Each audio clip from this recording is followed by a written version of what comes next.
Chapter 780. I should have known that nothing good would come out of following you. Zhao Hao smiled bitterly. I don't want to go to Beijing City. I want to go back to Yuzhong City to do my research. Is that okay? Then please continue to stay in prison. Gahan nodded. He was telling the truth. Gahan could only ask Lu Lei to put Zhao Hao back in prison and forbid anyone from visiting him, not even the prison guards. Only the robots would deliver his meals every day. This way, Gahan could feel a little more secure. Then when can I be released? Zhao Hao asked again. You don't want to lock me up forever, do you? Not really. I promise you, when I become a sword wielder of the immortal sword one day, I will definitely let you out. When that time comes, you can say whatever you want. I will not interfere. Gahan promised.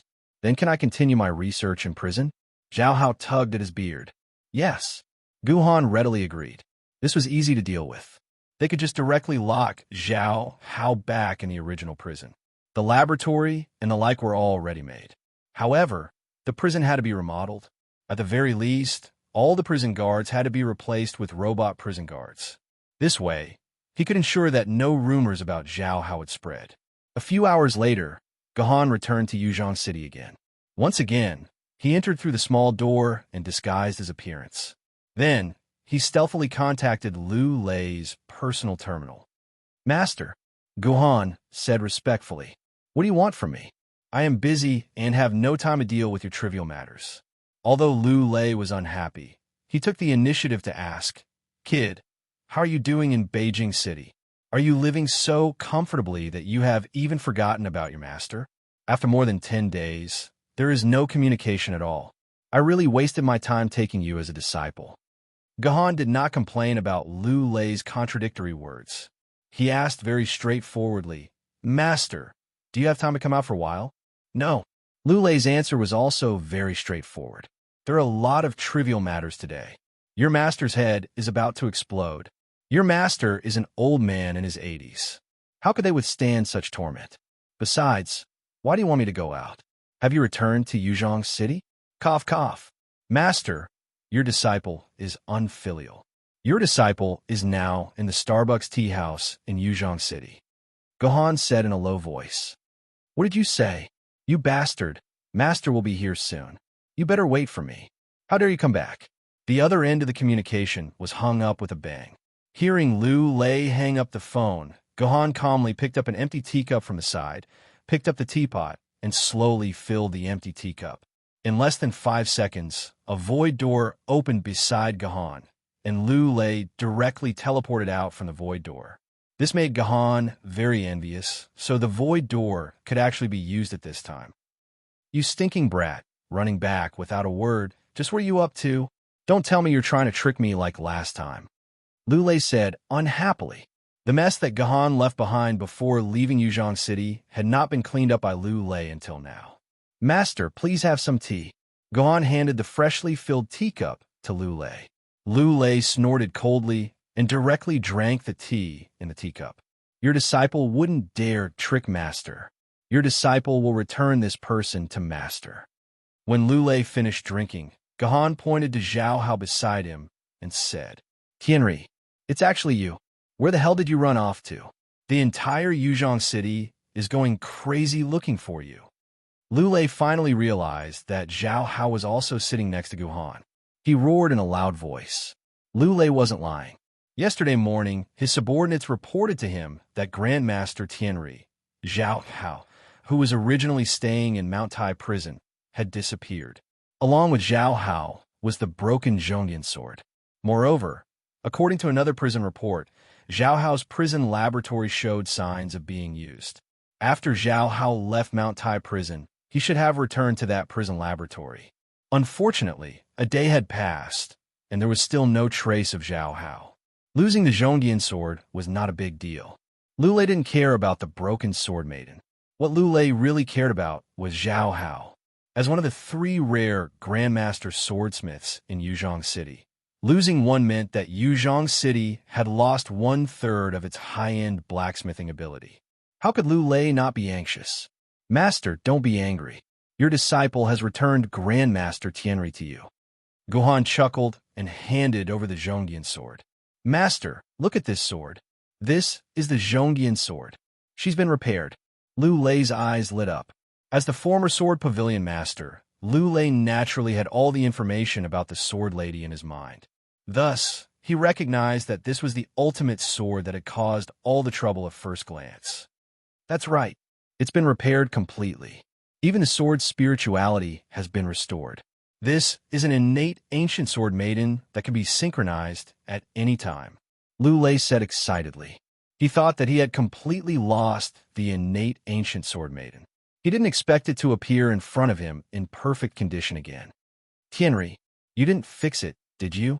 You escaped from Mount Tai prison to find a chance to repair this sword to atone for your sins, right? The more Lu Lei spoke, the more surprised he became. I've really underestimated you. You can actually repair the broken sword maiden. It seems that you've advanced to become a grandmaster swordsmithing. Ha ha! After 200 years, Yuzhong City finally has its own grandmaster swordsmithing. Lu Lei suddenly laughed maniacally. Ahem, Lord Lu Lei, I'm very sorry. I didn't repair this Zhongyan sword. Zhao Hao coughed and said awkwardly, You didn't repair it? Lu Lei vividly demonstrated the essence of changing his face, directly changing from ecstasy to the current contempt. Did you go and ask Grandmaster Qiyu to come back and help you repair it? Of course not. Master doesn't recognize me as his disciple anymore. I don't have the face to ask Master Scarlet Moon to repair it. Zhao Hao said shamefully. Actually, it was Lord Gahan who repaired the Zhongyan sword maiden. It has nothing to do with me. After all this time, it's still because of you. Lu Lei punched Gahan's shoulder.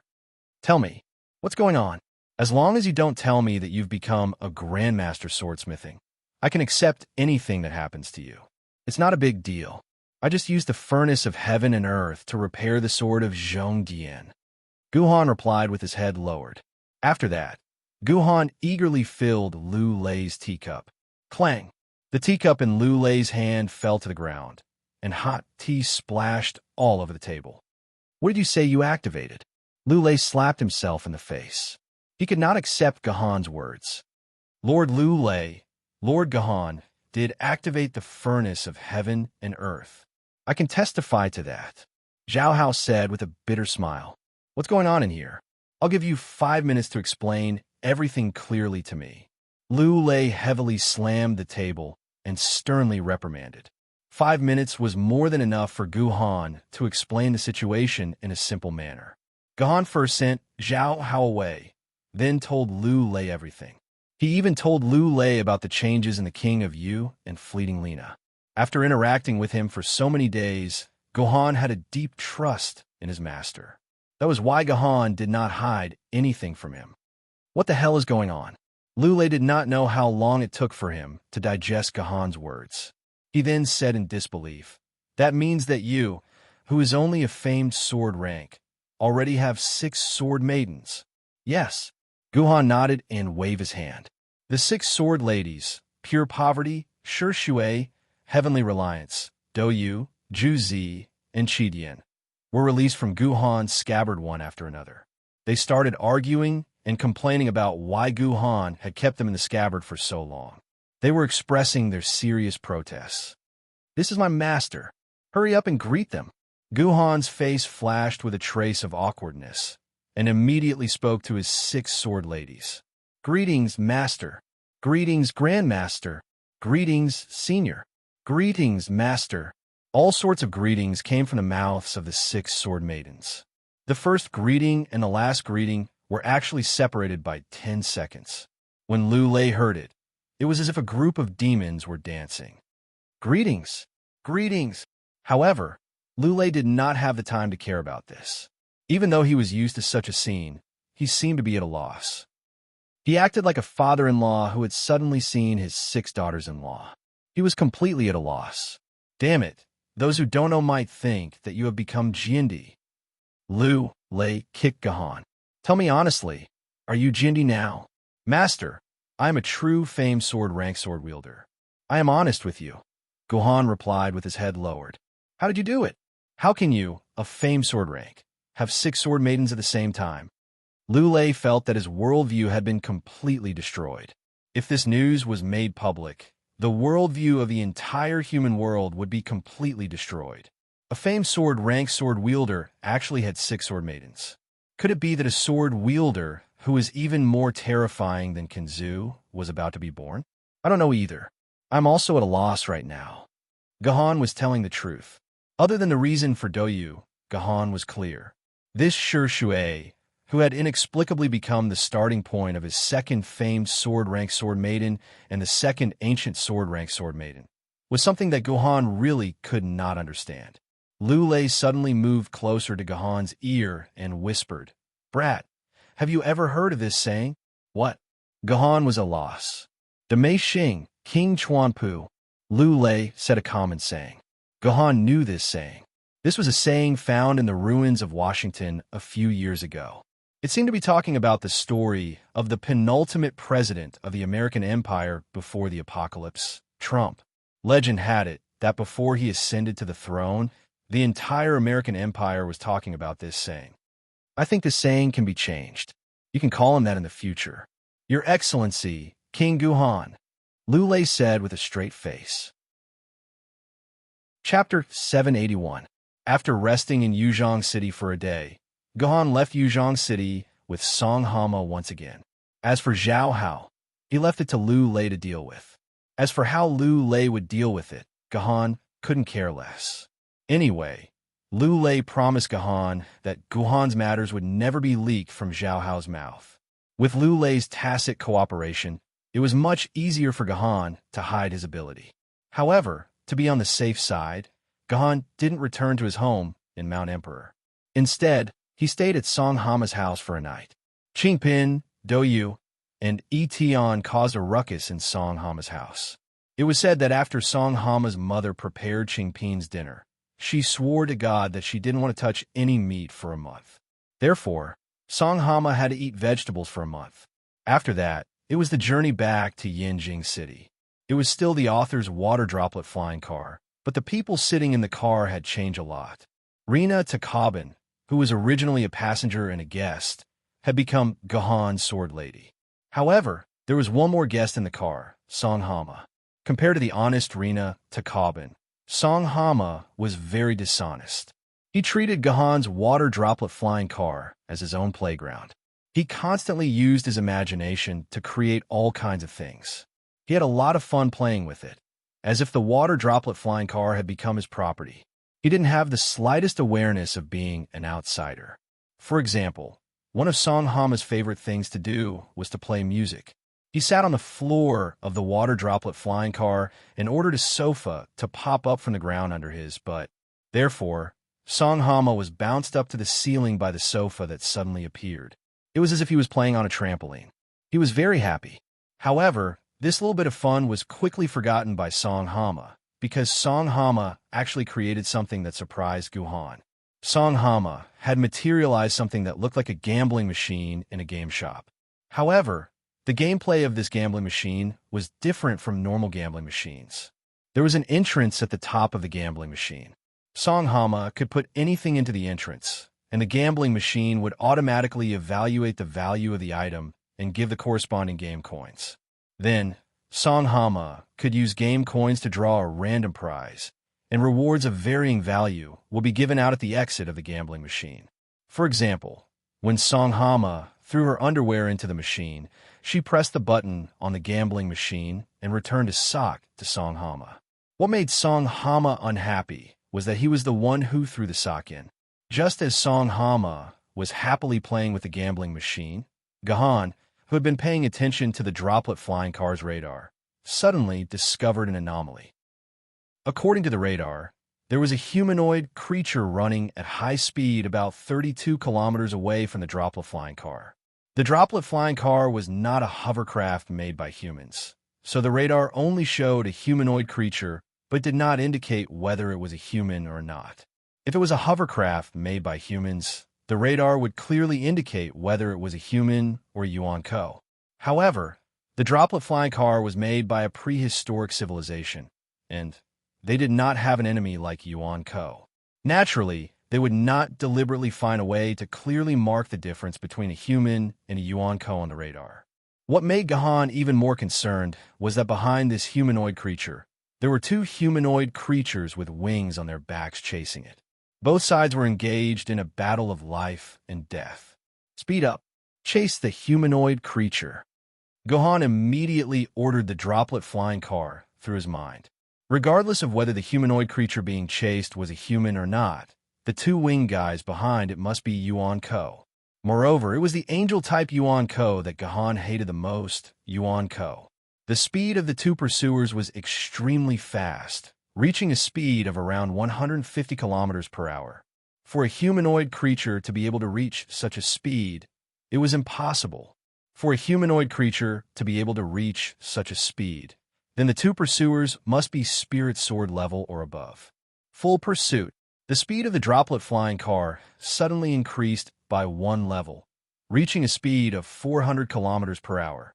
At the same time, the droplet flying car told Gahan through its mind that in such a complex jungle environment, the droplet flying car could not maintain this speed for a long time. After 10 minutes at most, the droplet flying car must slow down, otherwise, Gahan would have to pay for the repair himself. Gahan didn't care about the repair cost. If he could, Gohan was willing to pay 10 times the repair cost to figure out where he could repair this droplet flying car made by the prehistoric civilization. Under the full-speed pursuit of the droplet flying car, in about 10 minutes, Gahan caught up with the three guys who were chasing each other.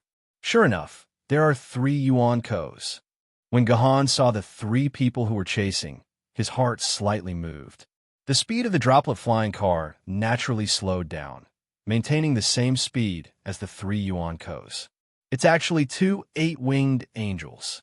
The first thing that Guhan recognized was the two angels who were chasing behind him, because angels were the easiest to identify. As long as one looked at the wings on their back, one could easily identify the identity, level, and strength of the other. The 8-winged angels were considered to be a high-end force in heaven, equivalent to a human spirit sword-level sword-bearer. The number of such angels in the entire heaven was not many, probably less than 30. Usually, these angels stayed in heaven to accumulate their strength and rarely appeared in the human world. Unexpectedly, this time, two of them appeared in one go. Yuan Ko name, 8-winged angel. Level, nether level. Two-dimensional world, Western mythology. Affiliation, Yuan Ko force. Heaven. Health, 5 stars. Attack, 6 stars. Agility, 8 stars. Magic power, 8 stars. Ability. The 8-winged angel has 4 pairs of white wings. Each pair of wings represents a different kind of light power. Each kind of light power has a powerful ability. At the same time, according to the different light power, it can cast different skills. Moreover, every 2 different types of light energy could be combined to form a new type of energy that was mixed together. Angels can master a total of 6 different kinds of light power. It is said that the most powerful 12-winged angel, Jehovah, can combine these 6 kinds of light power together to form an unparalleled power. But no living person has ever seen Jehovah use such power, because those who have seen it are all dead. Unique skill. The 6 basic powers are healing light, incandescent flame, unnecessary sacrifice, holy prophecy, loving light, eternal rebirth. Introduction. A creature that exists in the mythical world built by humans. According to its own strength, it has different number of wings. For angels, wings represent their everything. Every superior angel with an extra pair of wings has absolute control over the inferior angels with fewer wings. The most powerful 12-winged angel, Jehovah, controls all the angels. Every angel is the supreme leader. His orders can be carried out without hesitation, even if other angels have to sacrifice their lives. The 8-winged angel is the most powerful representative of the angels. Currently, it can be confirmed that there are a total of 28 8-winged angels, which belong to 6 different 10-winged angels. Combat record. The relationship between angels and humans is good and bad. Under normal circumstances, they stay in heaven and rarely come to the human world. However, once their leader, Jehovah, becomes angry, All the angels will come out of their nest and start a holy war against humans or Yuan Ko who blaspheme Jehovah. Since the appearance of heaven 800 years ago, the eight-winged angel has a total of 148 recorded battles. Among them, they have encountered ancient sword-level swordsmen 20 times, treasured sword-level swordsmen 51 times, famed sword-level swordsmen 45 times, spiritual sword-level swordsman 22 times, immortal sword-level swordsman 8 times, and emperor sword-level swordsman 2 times. Combat result: ancient sword-level swordsman killed, treasured sword-level swordsman killed, famed sword-level swordsman escaped 24 times, spiritual sword-level swordsman won 13 times, lost 5 times, immortal sword-level swordsman won 7 times, and emperor sword-level swordsman won all the other battles. Combat suggestion: unlike other Yuan Ko angels, angels will not fight humans for no reason. However, once an angel is determined to fight, it will fight to the end and will not allow an ant to escape from its sword. Ancient sword level and treasured sword level swordsmen, please maintain a 100% respectful attitude towards the angel. Do not do anything that angers them. Put down your human dignity for now and protect your own life first. When you have the upper hand in terms of strength, you must maintain respect towards the angel. Do not provoke it verbally. Do not fight if you can avoid it. If you must fight, you must not attack first. You must wait for the angel to attack first before you can retaliate. Also, without backup, do not engage in a battle that cannot be ended within 20 minutes. Otherwise, the angel will summon its own ally, the angel. This was all the information on the eight-winged angel in the personal terminal. This information mentioned a very interesting thing, which was that the angel would not directly fight humans like the other Yuans. After coming to the human world, they still seemed to maintain a certain level of rationality. They were not like most Yuan Ko angels, who would fight to the death whenever they saw a human. Angels were different from their mortal enemy, the demons. Whenever they saw a demon, an angel would start fighting without any explanation, just like a normal Yuan Ko angel would when it saw a human. However, it was mentioned before that the angel was the Yuan Ko angel that Gahan hated the most. This seemed a little incomprehensible. Since angels still maintained a certain level of rationality towards humans, why did Gahan hate the angel the most? That was because in the eyes of all angels, humans were like ants. To put it bluntly, when angels appeared in front of humans, they would habitually start to show off. They would talk about lowly humans and like to order humans to do all kinds of things. Angels, like humans, liked all kinds of tall and magnificent buildings. However, angels would never do any lowly construction work. Therefore, they would capture humans wantonly and bring them to the legendary heaven. They would desperately enslave humans and order them to build great buildings in heaven. But under these buildings were piles of human bones. And what made Guhan hate the most was the rule of not making the first move. Based on the concept of not being enemies if possible, humans tried their best to reduce the friction between angels and humans, which was why there was such a rule. How could Gahan not hate such an angel? Chapter 782. Although Gahan hated angels from the bottom of his heart, he had to admit that the Human Sword Council's considerations were not wrong. In the current situation, there was indeed no need for humans to provoke angels. It was inevitable for them to suffer some losses appropriately. After confirming that the one chasing them was an angel and the one being chased was Yuan Ko and not a human, Gahan gave up on interfering in this matter. He even deliberately controlled his droplet flying car to retreat, expressing his thoughts in the most direct way. But before retreating, Gahan shifted his attention to Yuan Ko, who was being chased by the angels. He wanted to see which unlucky Yuan Ko was actually being chased by two powerful throne angels. The one being chased was a female human. She wore a dark red uniform that resembled a military uniform and a black lace miniskirt with white edges. She had a pair of milky white stockings that extended all the way to the base of her thighs, and under the miniskirt, she was wearing a pair of milky white stockings. Below this girl was a racing cart rider. This cart rider did not have a driver, and was completely in a state of autopilot. But in this state of autopilot, it could actually gallop without slowing down in such a complicated forest environment. The various godlike, evasive actions were not something a normal Cartrider could do. This Yuan Ko girl continuously launched counterattacks while escaping. She held a silver-white, double-barreled shotgun in her hand. While escaping frantically, she also continuously fired the shotgun at the two angels chasing behind her. The power of this shotgun should not be underestimated. In the face of the bullets shot by this shotgun, the angels did not dare to use their bodies to block it. Instead, they had to choose to dodge. If they did not dodge, they would be hit by the shotgun's bullets, and a large number of feathers would flutter in the air like snow.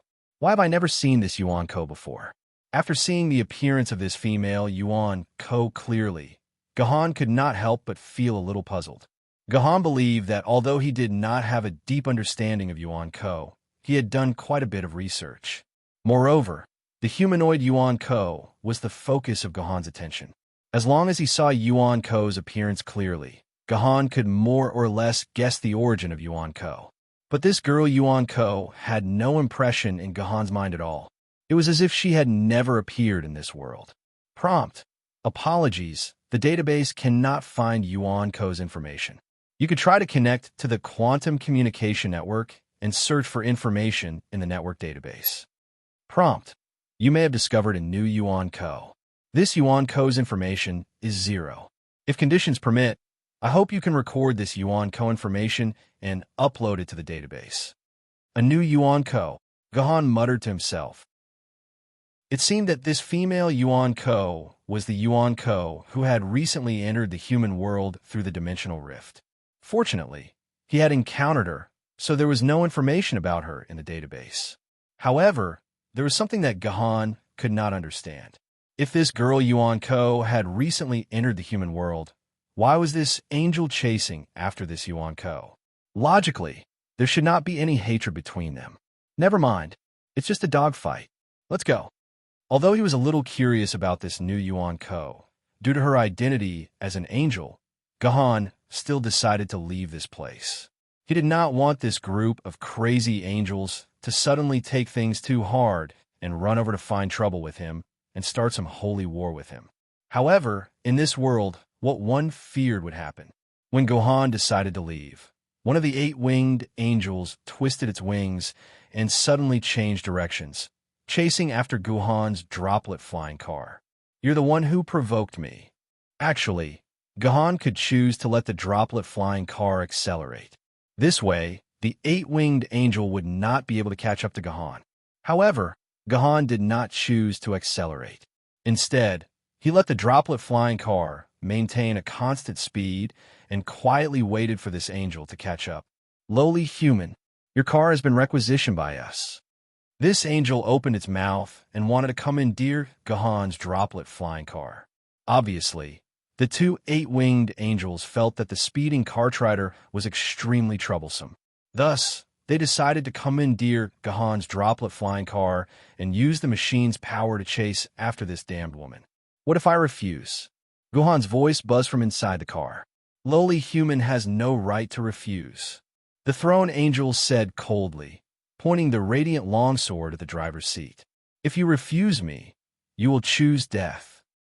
There was no reply from the droplet flying car, but the droplet flying car's actions gave the answer.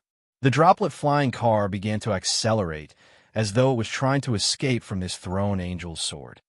You don't know what's good for you, human. Radiant judgment. The throne angel snorted coldly, and the radiant longsword in its hand immediately released a dazzling light. Then, a laser-like ray shot toward the droplet flying car, trying to completely destroy this flying car. You attacked first. Inside the droplet flying car, a camera faithfully recorded the entire scene. Just as the radiant judgment was about to hit the droplet flying car, Gahan moved his mind, and the droplet flying car swayed to the left, dodging the radiant judgment. Then, Gahan opened the driver's seat of the droplet flying car and jumped out. He landed on the ground and faced this throne angel. As for the droplet flying car, it was still moving behind Gahan. This was because Songhama was still inside the droplet flying car. Against the nether rank Yuan Ko, an ancient sword wielder like Song Hama would be instantly killed. Gahan could not let him encounter any danger. He could only remotely control the droplet flying car and bring Song Hama away from this battlefield. Lowly human, you dare to face the great Gloria head-on. Then Gloria will let you die more happily. This angel said proudly, his eyes still filled with disdain. So this angel's name was Gloria. Now that he knew the name, things would be much easier. Gahan had already remembered this angel's information. Gloria was one of the more common thrones in the human world. Gloria was a throne angel directly under Seraph Gabriel, who was responsible for judging the sins of heaven and earth. To put it bluntly, she was the seraph in charge of the other side's battles. At the same time, she was also the seraph with the most thrones in heaven. It was said that her strength was second only to Archangel Michael. Gloria often appeared in front of humans in the name of judging, and she only needed one reason to kill. As long as she felt that there was disrespect for God in your heart, then she could judge you in the name of God.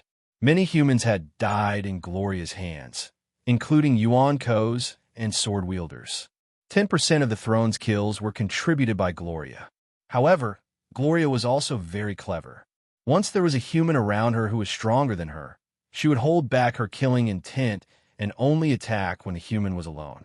This made the humans, who had formed a certain tacit understanding with heaven, feel very aggrieved. In order not to provoke heaven to attack the humans, humans could not take the initiative to attack the angels when they were not threatened. However, the angels did not have this scruple. They were very clear about the bottom line of humans. As long as they did not wantonly kill humans under normal circumstances and occasionally killed a few humans, humans would not dare to take the initiative to attack them. The moment Gloria saw Guhan, she was certain that Guhan was just a famed sword-tier swordsman. He was at a level where she could easily trample on him. Therefore, Gloria made up her mind to kill this damned human. After all, the human would not dare to do anything to her. Unfortunately, this time Gloria was destined to kick an iron plate. Radiant Judgment. Gloria repeated the same trick, and a milky white laser shot out from the radiant longsword. This was the basic attack skill of the angels.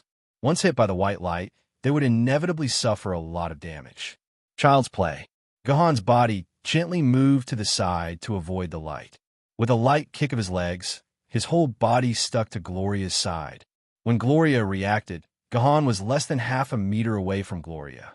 Gahan could even smell the fishy smell on Gloria's body, like the fishy smell of a duck coming out of a loosely stitched down jacket. This was the smell of Gloria's feathers. The human predecessors were right. Angels were not sacred at all. They were just birdmen with wings. Stupid. Seeing Gahan approach, Gloria did not panic. The radiant longsword in her hand changed in an instant. The original silver radiant longsword instantly flashed with a dazzling light, looking like the lightsaber in the Star Wars. Clang! The lightsaber and the Qi Dian in Guhan's hand collided, making a fierce collision sound. Although the angels had a long-range skill like Radiant Judgment, this did not mean that the angels were long-range attacks like Yuan Ko. In fact, all the angels were melee experts and had superb melee combat ability. These days, they stayed in heaven on weekdays. Apart from absorbing the sacred power of light, there was no other entertainment. Practicing their melee combat ability became their only entertainment. The angels' own weapon was the radiant longsword, so these angels could only practice their swordsmanship. Gloria used the radiant longsword to exchange dozens of blows with Gahan, and drops of shining sweat appeared on her forehead. In comparison, Guhan was much calmer. At the very least, there was not a single drop of sweat on his forehead. He had a calm look on his face. This despicable human swordsmanship is not bad. He can actually fight me to a standstill. After a short separation, Gloria thought to herself. However, Gloria also thought highly of herself. You are already sweating, but I don't see any fatigue on your body. Isn't it obvious who is stronger and who is weaker? Chapter 783. In terms of swordsmanship alone, Gohan could actually defeat Gloria within 10 moves.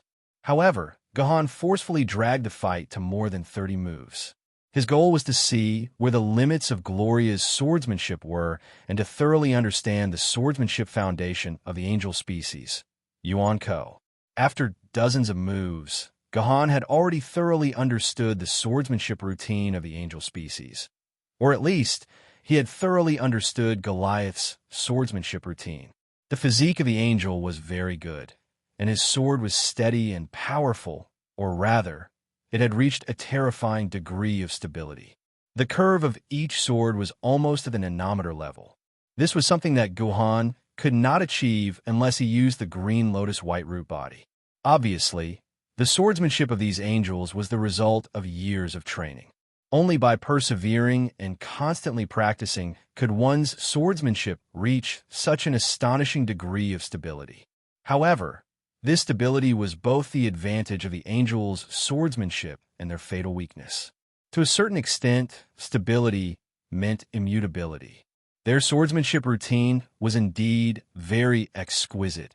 It could be seen that it was a swordsmanship expert's sword routine.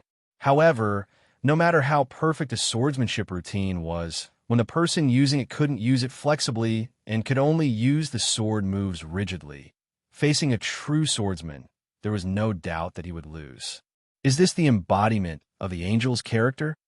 Gohan recalled Gloria's swordsmanship and immediately remembered the evaluation of angels by humans.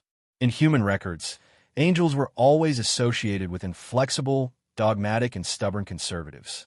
This was because these angels were so rigid that they almost had no consciousness of their own. They always blindly obeyed the orders of their superiors and blindly maintained the rules of the angel race that had been passed down for thousands of years. Once someone dared to break their rules, they would kill these people at all costs.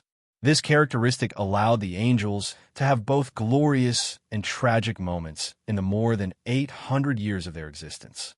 The most glorious moment was when they defeated the Martyr's Palace and almost turned all the 10 kings of the Martyr's Palace into angels. The most tragic time was when the mayor of a free city had yet to become a free man. It was said that the mayor killed his way to heaven and slaughtered 80% of the angels in heaven. He fought against Jehovah for 3 days and 3 nights. Jehovah was forced to break his wings and used a super powerful ultimate move of mutual destruction to force the mayor to leave. Then Yahweh closed the gates of heaven and fled in the void for 300 years. Only when Yahweh recovered from his injuries did he dare to appear in the human world again.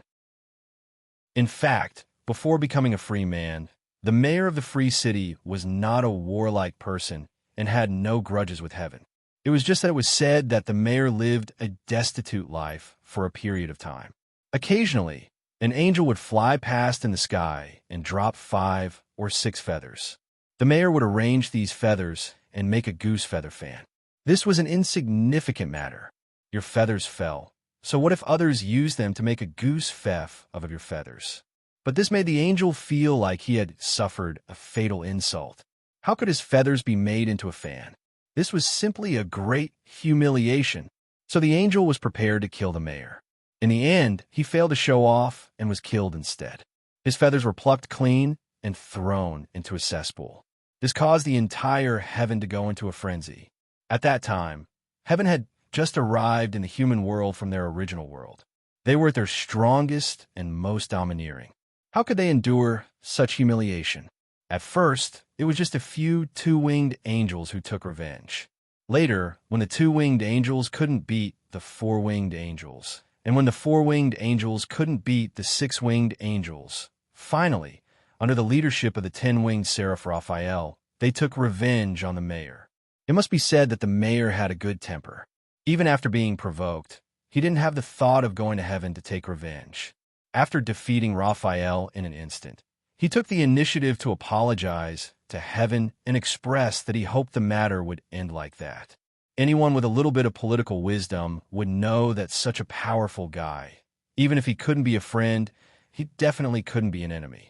If he became an enemy, if there was a chance to end the hatred, he definitely wouldn't let it go. In short, he couldn't fight with him so rigidly. He had to act according to his own strength. Unfortunately, in the minds of the angels, there was no such thing as acting according to one's own strength. When one seraph failed, two more would come. In the end, 6 seraphs would do nothing but fight with the mayor every day. They would fight 3 times a day. It was said that the mayor didn't even have time to take a dump. This time, the kind-hearted mayor finally exploded. Just like what was said, in the end, the mayor killed his way to the core of heaven, the side of the world tree. He beat Yahweh, who was in seclusion and didn't even know what happened, to the point that he had to break his own wings to prevent heaven from being destroyed. It was said that until now, heaven still hadn't recovered to their peak strength. Take the 8-winged angels, for example. At their peak, heaven had a total of 64 8-winged angels, but now they didn't even have half of this number. Therefore, it was very easy to deal with such rigid angels' swordsmanship. No matter how good their foundation was and how impeccable their swordsmanship routine was, they were no match for a wise swordsman at all. This was the result faced by the angels facing Gahan. In the next sword fight, Gloria found herself suddenly in a bitter battle. Often, before her swordsmanship could finish according to the routine, the opponent's sword would stab her from an inexplicable angle, abruptly interrupting her swordsmanship routine. If a person was forcibly interrupted in the middle of taking a dump and then forced to put on pants to work, one could imagine how uncomfortable this person would be. At this time, Gloria was in such a situation. After the first swordsmanship routine was interrupted, Gloria felt extremely uncomfortable. The swordsmanship routine that she was so familiar with seemed to suddenly become unfamiliar, and Gloria even forgot how to use the next sword move. It was fine if it happened once, but when this happened again and again, Gloria's swordsmanship routine was messed up by Guhan and completely lost its order. Finally, Guhan slashed her chest and cut a long wound. However, the wounds of angels were different from ordinary wounds. Angels would not bleed, but there would be specks of light like fluorescent powder falling from their wounds. This was the origin power of angels. At the same time, 2 feathers fell from Gloria's back, which meant that Gloria had lost the power of light equivalent to 2 feathers. Once all Gloria's feathers fell, it meant Gloria's death. Demon, you will be punished by heaven. Looking at the wound on her chest, Gloria immediately fell into a rage. Gloria suddenly flapped her wings and began to fly backward, widening the distance between her and Gahan, preparing to use long-range attacks. Gahan guessed Gloria's plan when he saw Gloria's actions. Although angels had good swordsmanship, swordsmanship was not their forte. The information on the personal terminal clearly stated that their true strength came from their wings and the power of light represented by their wings. According to the previous information, the wings of angels represented 6 different types of power. They were healing light, incandescent flame, senseless sacrifice, holy prophecy, loving light, eternal rebirth, and angels were divided into 6 levels from strong to weak. Angels were divided into 6 levels, from strong to weak, and they had 1 to 6 pairs of wings. Each pair of wings corresponded to one of the 6 different powers of light. As for which one it was, there was no conclusion. From the moment it was born, the youngest and weakest 2-winged strength angel would randomly have one of the 6 types of light energy in its pair of wings. When it grew into a 4-winged angel, it could have a second different power of light until it became a 12-winged emperor angel. At that time, it could have all 6 powers of light. So far, only Jehovah had achieved this. Gloria was an 8-winged angel, which meant that she had 4 of the 6 powers of light. Gloria had incandescent flames, fearless sacrifice, holy prophecy, and eternal rebirth. The second pair of wings from top to bottom of Gloria's 4 pairs of wings began to emit a dazzling incandescent light. Obviously, this was the only active offensive power among the 4 powers Gloria had, incandescent flames. According to the angel's own words, the incandescent flame was the hottest power of light. It was the essence of the flames of light. Only one incandescent flame could be extracted from 99,999,999 flames. It was a holy power that could burn all evil. Gohan did not know if this incandescent flame was the essence of flames extracted from 100 million flames. But Gohan knew that this incandescent flame had terrifying destructive power and was difficult to extinguish. Once a famous swordswoman was hit by this flame, she would be burned for up to a minute. If a demonic Yuan Ko or a demonic swordswoman were to come into contact with this flame, they would have to endure 3 times the normal damage. From his point of view, it indeed had the power to incinerate evil, if the demonic swordswoman was indeed evil. Chapter 784. The incandescent flame hit Gohan's shield and exploded into a flash of light. Gloria, who was in the sky, smiled in satisfaction. "How dare you blaspheme God? Death is the best way to atone for your sins," Gloria said loudly. But Gloria had some doubts in her heart, because in her original estimation, it was impossible for the incandescent flame to hit this opponent so easily. The speed of the incandescent flame was not too fast. It was about the same speed as a bow and arrow. Generally speaking, if the reaction speed of a famed sword maiden was fast enough, she would be able to dodge the incandescent flame. Gloria and Gohan fought earlier, and Gloria knew that Gohan's movement was amazing. It would be a piece of cake for him to dodge the incandescent flame. However, Gohan did not dodge at all. He just let the white flame hit Gohan's shield. Is there some kind of despicable plot? Gloria guessed silently. At the same time, her body became even more alert. Could Gohan dodge the incandescent flame? Of course, Gohan could dodge it. Dodging a flame of this speed was as easy as eating and drinking for Gohan. So why didn't Gohan dodge it? Was Gohan plotting something? Gohan simply wanted to test the strength of his shield. In fact, this was something that Gohan wanted to explore after his rebirth. Although his starting point after his rebirth was indeed a famed sword maiden, Gohan was still a little unwilling to give up. He felt that it was impossible for only one famed sword maiden to be born after throwing in 3 precious materials. That was why Gohan wanted to figure out the upper limit of starting point strength. There were 2 ways to find out the upper limit of starting point strength. The first way was to bring starting point back into the game and let the game list out starting point's specific attributes. That way, he could see the most intuitive data of starting point, just like Juzi's amazing attributes. This method was good, but he needed to enter the city to do it, and the data obtained was not very accurate. After all, this was just a simple computer test. According to scientific estimates, there was about a 10% deviation from the actual situation. 10% might not seem like much, but in a life-and-death situation, this could very well be the 10% that determined Gohan's fate. Therefore, for Gohan, the best way was to test Chidian's ability through actual combat. This was the best way because all the data would eventually be reflected in actual combat. No matter how good the game was, it was still to serve actual combat.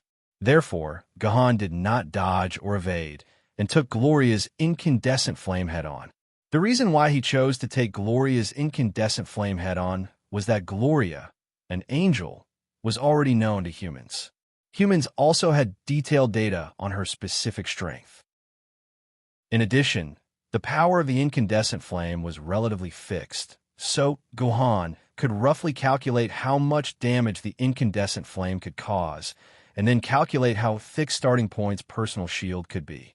If it was the previous king of Yu-Gojian, the defense ratio of the sword form was 1:28. The sword element in Gohan's body was about 46,000 quarks, which meant that he could produce a personal shield with an energy value of around 59,000. According to Gohan's calculations, when Gloria's incandescent flame faced a famed sword maiden, it could cause around 5,000 damage. In other words, Gloria's incandescent flame could destroy about 8% of the original king of Yu-Gojian's personal shield energy.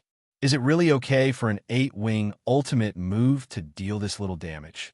But when Gohan took the incandescent flame head-on, Gohan was surprised to find that the energy of his personal shield did not change at all. Although Gahan could not directly see the energy change of the personal shield like in the game, every sword wielder could judge the strength of the personal shield based on their instincts. But unlike the intuitive reaction of the personal shield's energy value in the game, sword wielder in reality judged the energy loss of their personal shield by feeling the percentage of their personal shield's energy. Generally speaking, sword wielder could feel about 1% of their personal shield's energy change. And for a top sword master like Gohan could feel 1% of their energy change. If he activated the Green Lotus White Root body, Gohan could even feel 0.001% of their energy change. But after the incandescent flame disappeared, Gohan was surprised to find that the percentage of his personal shield's energy value did not change at all. It was still 100%. This gave Gohan a big shock. Gohan might be a sword master who could sense more than 0.1% of energy change. According to the 5,000 points of damage of the incandescent flame, unless the total energy of the Qi Jian's personal shield exceeded 5 million, Gohan would feel that the energy of his personal shield was still at 100%. But with an upper limit of 5 million energy, except for a very few top spirit sword bearers, only sword immortals could reach this kind of terrifying data. It seems that I have to find a way to take more damage before I can judge. Gohan thought so. So he opened his mouth and looked at Gloria in the sky mockingly. He said with a smile, "Is this the power of an angel's flame? Why do I feel like it's similar to the flame of a candle? Stupid human, you are provoking the flame of God." Angels were really inflexible. Gohan's casual provocation made Gloria furious. The top 2 pairs of wings on her back began to flap at the same time, blooming with a godlike light. Gloria began to flap the second pair of wings on her back, which was to use the power of the incandescent flame. Flapping the first pair of wings meant to use the power of fearless sacrifice. And once these 2 pairs of wings were flapped at the same time, it meant that she was going to use the incandescent flame and the power of fearless sacrifice at the same time. In fact, if you think about it carefully, you will find that if you can only use one kind of power, an angel is not a powerful Yuan-ko. The incandescent flame was the only attack skill that an angel had, and this skill was not a very powerful ability among the nether-level Yuan-ko. Many other nether-level Yuan-ko's attack power surpassed the incandescent flame's attack power. In actual combat, any opponent with a few control skills or strange skills could easily toy with an angel to death. The reason why an angel could stand at the peak of all Yuan-ko was naturally not because of the simple use of these 6 skills. Their strength lay in the fact that these 6 skills could be fused at will to form a new powerful skill. For example, Gloria was fusing the power of the incandescent flame with the power of fearless sacrifice to use the powerful compound skill Fearless Flame. The incandescent flame was a simple flame attack skill with burning ability, while fearless sacrifice was a status type skill. It could sacrifice 1/10 of one's feathers in exchange for an overall increase of 10 times one's own. Once the incandescent flame and fearless sacrifice were used together, it could produce an overall increase of 10 times. Please note that this is not a simple increase in damage, but an overall increase. The incandescent flame's speed, damage, coverage, burning effect, etc., all attributes will be increased by 10 times. Let's not talk about anything else. Just the fireball's flying speed increased by 10 times. Everyone can imagine it. This is like the robot's flying speed increased by 10 times in League of Legends. Even if the script is turned on, it would be impossible to avoid this terrifying hook. Even Gohan needs to concentrate to avoid this fused, fearless flame, let alone most of the other sword bearers and sword ladies. They're almost destined to not be able to avoid this skill. Fortunately, Gohan did not intend to avoid this fearless flame skill at all. He still stood still, letting the powerful, fearless flame hit him. How is it? How is the effect? 1/10 of the feathers on her back had fallen off, and a lot of places had exposed her white chicken wing-like skin. She nervously paid attention to Gohan's condition, wanting to see him howling and screaming under her flames. However, when the flames dissipated, The damned human was still standing there unscathed. He did not look the slightest bit disheveled, as if he had not been injured at all. This is impossible. Gloria clenched her fists tightly. This is impossible. Gloria did not know that Gahan, and she said this in their hearts at the same time. That fearless flame, which had a full 50,000 damage, was enough to blast Gahan's personal shield to 1 HP, but still did not cause any damage to Gahan's personal shield. In Guhan's perception, his personal shield is still at the upper limit of 100% energy. Based on the calculations he had just made, the energy of Guhan's close-fitting shield had already exceeded a frightening 50 million. This was a close-fitting shield that only a top-tier immortal sword wielder could barely achieve, and this was only possible with the support of the immortal sword wielder's vast amount of sword essence. As far as Gahan knows, the current top rank sword lady has a protection ratio of 2.88 times that of his Juzi sword. The top of the spiritual sword rank reached 5.69, and the top of the sword lady rank reached 20.12. In other words, if an immortal sword wielder wanted to achieve such an energy intensity, then their own sword essence must be more than 2.5 million quarks, and they must also have the best immortal sword wielder sword mistress in order to achieve a frightening shield energy of 50 million quarks. Even if the Chidian sword at this time is an emperor's sword, like the top Confucian emperor's sword, with more than 100 times the protection ratio, then multiplied by Gahan's pitiful 46,000 quarks of sword essence, that is only about 5 million. How can it have an energy strength of 50 million? Could it be that the protection ratio of Chidian's sword has already exceeded 1,000? Chapter 785. That's impossible. How can he still be unscathed after taking a hit from my fearless flames? Gloria, who was in the sky, took a small breath. A cunning demon would have started planning to escape after seeing this scene. Although she was not sure if Gahan was pretending to be fine, demons always put themselves in the safest place, so they were destined not to take the risk of fighting with Gahan. But the inflexible angels were different. They would definitely continue to fight without stopping. Sure enough, when her twofold energy fusion could not do anything to Gahan, Gloria decided to use a threefold fusion to deal with Gahan. Gloria had made a lot of determination to use this threefold fusion skill. There was no other reason than that the price of the threefold fusion was too high. Fearless, Gloria raised her left index finger. At the same time, the first pair of wings on her back flapped fiercely, and feathers fell from the sky. In an instant, about 30% of the feathers on this pair of wings fell. Incandescence. Gloria raised her middle finger again. The second pair of wings shook at the same time, and then a large number of feathers fell. Divine. Gloria's unused third pair of wings finally began to flap. This wing, which had not lost any feathers and was still intact, finally dropped its own feathers. It was also 30% of the feathers. It's godless prophecy. Guhan looked at Gloria's flapping feathers and guessed that the next skill she was going to use was godless prophecy. Godless prophecy was a skill that combined incandescent flames, fearless sacrifice, and holy prophecy. One should never underestimate this additional holy prophecy ability. It had to be known that holy prophecy was known as the most powerful ability among the 6 major abilities of light. The reason was simple. Holy prophecy was a rare prophecy ability. As long as the user was capable enough, no matter what it was, it could be tested by holy prophecy. It was said that when Jehovah's battle with the mayor of the free cities began, he used holy prophecy to predict that all the fallen angels would be resurrected 10 minutes ago. In the end, just like Jehovah's prophecy, all the dead, including the 2 10-winged seraphim, were resurrected. One could imagine how terrifying the holy prophecy was.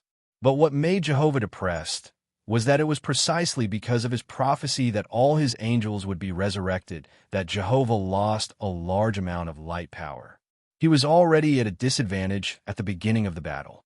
The angels he resurrected were once again affected by the battle, and more than half of them died in the end. Only the 2 10-winged seraphim were lucky enough to hold on to their lives. Gloria also knew holy prophecy. Of course, her holy prophecy was naturally not as terrifying as Jehovah's, but it was not a problem to reverse the situation of the entire battlefield.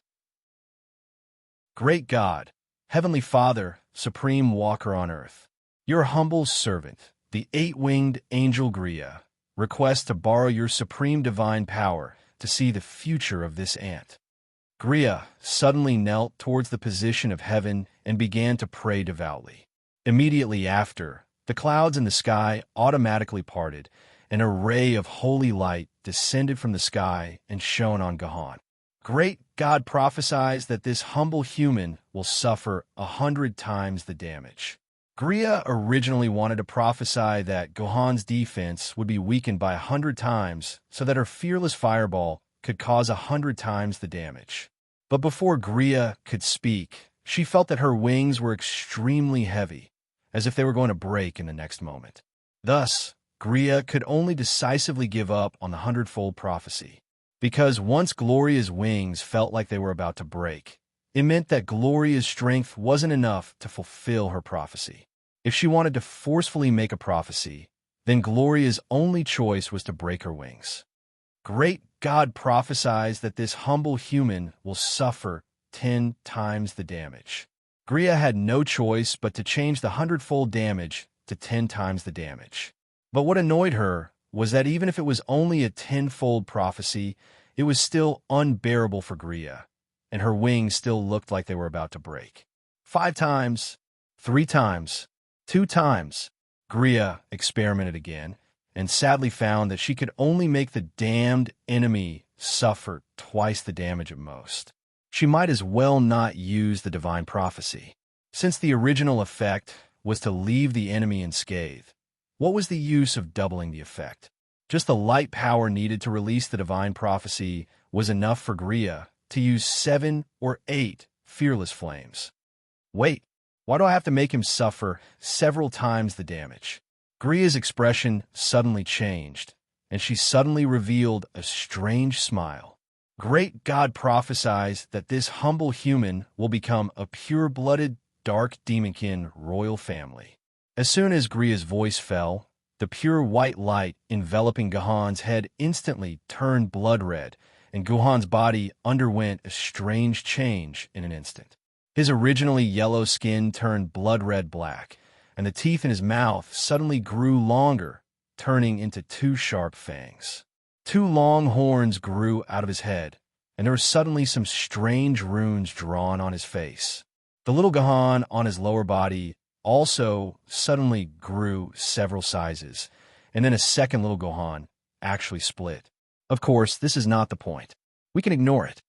This is the Dark Demonkin royal family.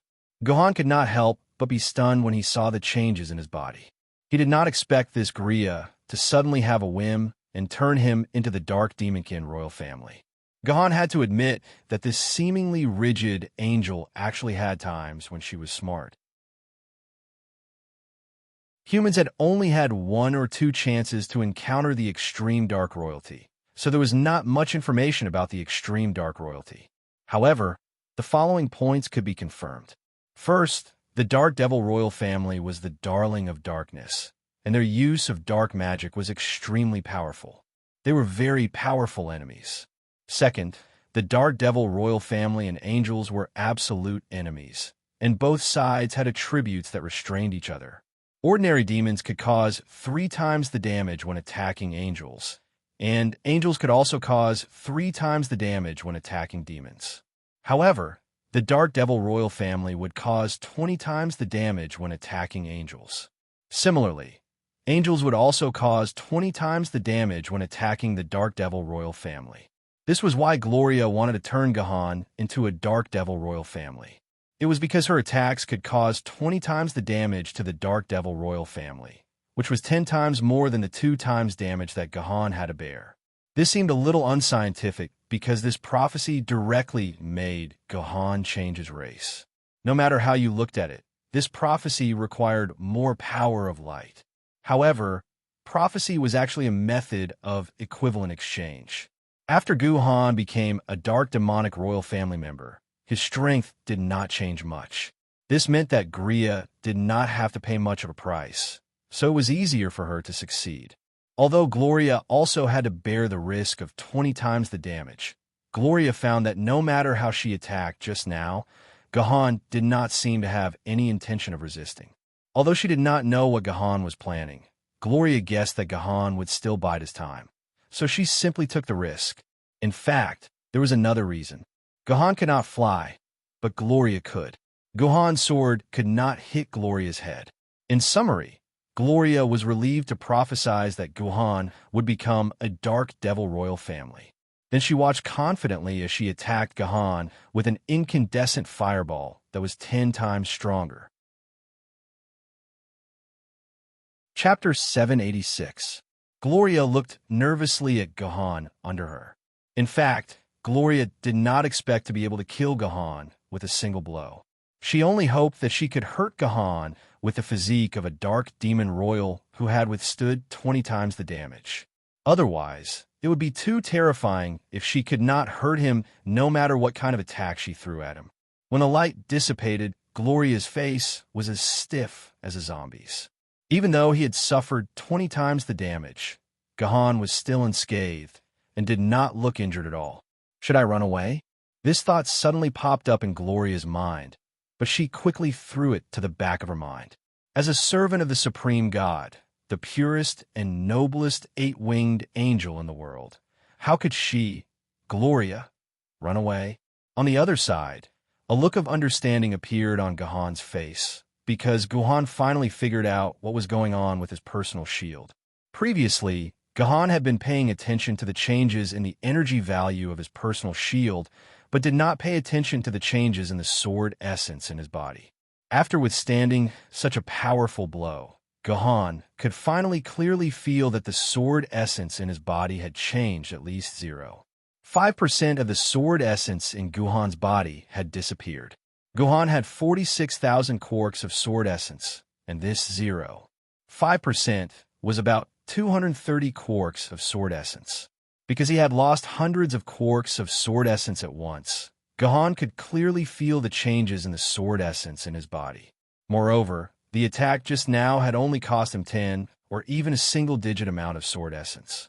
Such a small amount was not something that Gahan could feel at all. Wait, it's not just the sword essence that I lost. Gahan further sensed the situation in his body and made a very shocking discovery. That was, the sword essence in his body had indeed been lost, but it was not the total amount of sword essence that was lost, but the upper limit of sword essence. Gahan could vaguely feel that the sword essence in his body was still overflowing, but there was not as much sword essence in his body as before, which directly meant that Gahan's body had lost its upper limit. This is not fun. Gahan smiled bitterly. He had finally figured out Chidian's personal shield. It turned out that Chidian's personal shield was a completely new mechanism, different from the original shield formed directly by the sword essence in the body in Guardian. Even if such a personal shield broke, it had nothing to do with the upper limit of the sword essence of the sword wielder. As long as he waited for a while, the personal shield could be reset, and it would still be full. However, the mechanism of Chidian's personal shield was different. When his personal shield was attacked, it would directly consume the upper limit of his sword element, causing the upper limit of his sword element that he had stacked up to disappear. Although the 230 quarks of sword element was not much compared to Gahan's 46,000 quarks of sword element, it was not a huge amount. But what if this was against an ancient sword wielder? The small half of the sword essence that he had painstakingly accumulated would be wasted, and this ancient sword wielder would vomit blood and die. From the looks of it, Chidian's personal shield was really not good and was practically trash. But on the other hand, Chidian's personal shield was incomparably powerful. An attack of 50,000 multiplied by 20 was a full attack of 1 million. Under normal circumstances, with such a terrifying attack on Gahan, unless it was a famous sword wielder who had accumulated hundreds of thousands of quarks of sword essence, anyone else would be instantly killed. Even if Gahan switched to the Juzi sword and stood there without dodging, there was an 80% chance that he would die. In other words, The loss of a mere 260 points of sword essence was enough to save Gohan's life. This was simply the number one life-saving technique. This was a terrifying help to Gohan. Previously, Gohan did not have the ability to fight head-on with the flawless grade Yuan-Ko or the Yang grade Yuan-Ko. This was because with Gohan's weak defense, as long as he touched the edge of the Yuan-Ko's attack, he would instantly lose more than half of the personal shield's energy. If he was hit head-on, he would be instantly killed. But now it was different. With Chi-Jian's powerful personal shield, Gohan could completely fight head-on with these opponents. A Yang-grade Yuan-Ko's normal attack could only deal a few 100,000 damage. Even if he used a skill, it could only deal a few 100,000 damage.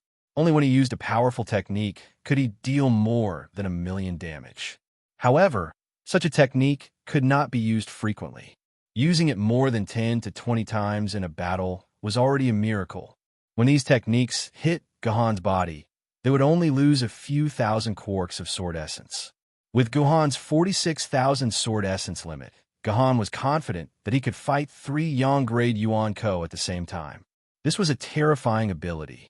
Since ancient times, which famous sword wielder dared to fight 3 Yang-grade Yuan-Ko at the same time? Even if Kinzu came back to life, he wouldn't be able to do it. Of course, to Gohan, the price was also terrifying. When Gohan killed the 3 Yang-grade Yuan-Ko, Gohan's sword essence limit would probably be around 10,000 quarks, and Gohan would instantly return to his original form. Therefore, the best way to use Chi-Jian was to not use it under normal circumstances. Only when Gohan was facing Yuan-Ko, who was far more powerful than him, could he use Chi-Jian and use it to fight by consuming his sword essence limit. Although he could not use Starting Point normally, there was no doubt that Starting Point was a terrifying famed sword maiden. Just based on her defense alone, her usage value was already comparable to the Juzi sword. It was just that her practical value was a little lacking. It was possible that before Gohan became an Emperor Sword level sword wielder, she would not have many chances to use the Chi-Jian sword. Chi-Jian, do you understand what I mean? Gohan inputted what he had just thought into Chi-Jian's sword mark, and in exchange, Chi-Jian said angrily, "Got it. Anyway, you don't want to use it." "It's not that I don't want to. It's that I don't want to use it," Gohan corrected. "But before I don't want to use it, I want to see your attack power." "Chi-Jian, do you know what the effect of your basic skill is?" "Basic skill?" Chi-Jian pondered for a while. "I think it's an attack skill." "What kind of attack effect?" Gohan asked again. "I don't know, but this skill's attack method is very strange. It's not like before when I could use this skill just by thinking about it." Chi-Jian's voice was also very suspicious. "This skill seems to have to hit the concentration point of the opponent's dimensional energy in order to be effective." Concentration point of dimensional energy? How come I've never heard of such a thing? Gohan fell into deep thought. According to human research, whether it was Yuan-Ko or a free person, as long as they were foreign-dimensional creatures, their body surface would be covered with a layer of dimensional energy. The strength of the dimensional energy would vary according to their own strength. But what was strange was that according to human research, this dimensional energy did not seem to have any specific effect on Yuan-Ko. It was simply wrapped around his body and did not have any effect. Yuan-Ko would never use this dimensional energy. Since Yuan-Ko did not use this energy much, it should not be a threat to humans. Because of this, after understanding the general situation, humans did not study this layer of dimensional energy much. The real situation of this dimensional energy was a simple term for humans and Yuan-Ko. Now that Chi-Jian's skill required Gohan to attack the concentration point of the dimensional energy, who knew what would happen? In fact, it did not matter what the effect was. The most important thing was how Gohan could find the concentration point of the dimensional energy. If humans wanted to observe the dimensional energy in detail, they had to use very professional equipment. As for ordinary sword-bearers, they could only rely on their own senses to vaguely sense that the other party was wrapped in a layer of gauze. It was like being able to feel the wind, but it was impossible to see it directly. Therefore, such a skill instantly became troublesome in Gohan's hands. If he could not see the concentration point of the dimensional energy, he would not be able to use this skill at all. The skill would be useless. Just as Guhan was silently thinking about these things, Gloria, who was in the sky, also came out of her trance. She decided to use her final trump card. Even if she had to sacrifice her pair of wings, she had to kill this damned human. The fusion of Angel's abilities was not unlimited. Angels could not exceed the limits of their abilities to fuse skills. For example, for an 8-winged angel like Gloria, it was normal for them to fuse 2 kinds of energy, but they would have to pay a huge price to fuse 3 kinds of energy. And to fuse all the abilities of one's body together, this would have to pay a terrifying price. For example, when Jehovah faced the mayor of a free city, he had no choice but to fuse all 6 of his abilities together and use the most powerful forbidden move of the angels to successfully blast the mayor out of the solar system. The mayor had to spend 10 minutes to rush back. It was also during these 10 minutes that the entire heaven escaped into the dimensional gap and played hide-and-seek with the mayor. At that time, Jehovah paid a terrible price, his pair of wings. Jehovah directly fell from a 12-winged angel to a 10-winged seraph, from a desolate level Yuan Ko to an eternal level Yuan Ko. It was a tragic sight. On the other hand, if Gria wanted to fuse all of her abilities to unleash a forbidden technique, she would have to pay the price of a pair of wings at the very least. She would fall from the level of an 8-winged angel to a 6-winged angel. In fact, at this time, Gloria's best option was to not fight when the odds were against her, or to take a step back and call her companions who were chasing the girl Yuan Ko to join forces to deal with Gahan. Unfortunately, the stubborn angels would not admit defeat. They had to fight. Incandescence, fearless, holy, eternal. Seeing Gloria's 4 pairs of wings bloom with astonishing brilliance at the same time, Gahan knew that this angel was going to fight with her life on the line. Before understanding the starting point's defense method, Gahan might have had the guts to try it out and see if his personal shield could block Gloria's forbidden attack. But now, Gahan would not pretend to use his sword element upper limit to test the strength of this angel's ability. It's time to go. After Guhan finished speaking, the Chidian sword in his hand flew up into the air along with Guhan. Gahan was finally going to fight back. Chapter 787. Gloria never dreamed that Guhan could actually fly. Gloria also had some understanding of sword bearers. She knew that unless they were some special sword maidens, sword bearers did not have the ability to fly. Only when they became spirit sword level sword bearers could they have the ability to fly on a sword. The human in front of her was clearly a famous sword level sword bearer. How could he master the ability to fly on a sword? Unfortunately, Gloria had no time to worry about this. What she should really worry about was what she should do now. It seems that I can only find a way to ensure that the incandescent him is released. Gloria gritted her teeth and thought. The incandescent him was the name of the skill that Gloria's 4 light abilities combined together. This was an extremely powerful skill. Gloria was confident that as long as the skill could be released, the human in front of her would definitely be injured. Poor Gloria. She no longer expected herself to be able to kill Gahan. She only weakly hoped that she could hurt Gahan, and this made her satisfied. The incandescent him had an additional eternal rebirth ability compared to the previous godless prophecy. As the name suggested, eternal rebirth was a kind of rebirth skill. When used alone, eternal rebirth could allow an angel to achieve rebirth after death. After rebirth, an angel could instantly restore 50% of the strength they had when they were alive, and depending on the number of wings, eternal rebirth could be used multiple times in a day. For example, Gloria had 4 pairs of wings, so Gloria could be reborn 4 times in a day, just like an unkillable cockroach. Once the eternal rebirth ability was integrated into a skill, then this skill would have a very terrifying attribute, according to the past records of humans. But this skill integrated with eternal rebirth. Then until the angel completely died, this skill would continue to be used on the opponent. Using League of Legends as an example, for example, the opponent used Ignite on you. Under normal circumstances, this ignite would last for 5 seconds, after which it should disappear. But if the eternal rebirth ability was integrated into ignite, then this ignite would exist forever until the user died, unless the user died or some higher level of power purified it. To put it bluntly, if the angels were a bit more wretched, after using the incandescent hymn on Gahan, she immediately used the gates of heaven to escape back to heaven. Unless Gahan had the power to attack heaven or find a celestial sword wielder to purify it, the incandescent hymn would remain in Gahan's body until Gahan was burned to death. Perhaps Gloria was right. With the terrifying power of the incandescent hymn, it might really be able to hurt Gahan. But there was a prerequisite, and that was that the hymn could be successfully released. Unfortunately, Gloria was destined to not have such a chance. Under the lead of Qi, Gahan pounced towards Gloria's chest. Gloria did not think much of it. She had seen Gahan's attack power just now. Although it was far greater than a normal famed sword-level swordsman, to Gloria, who was one level higher than him, this attack was not considered fatal.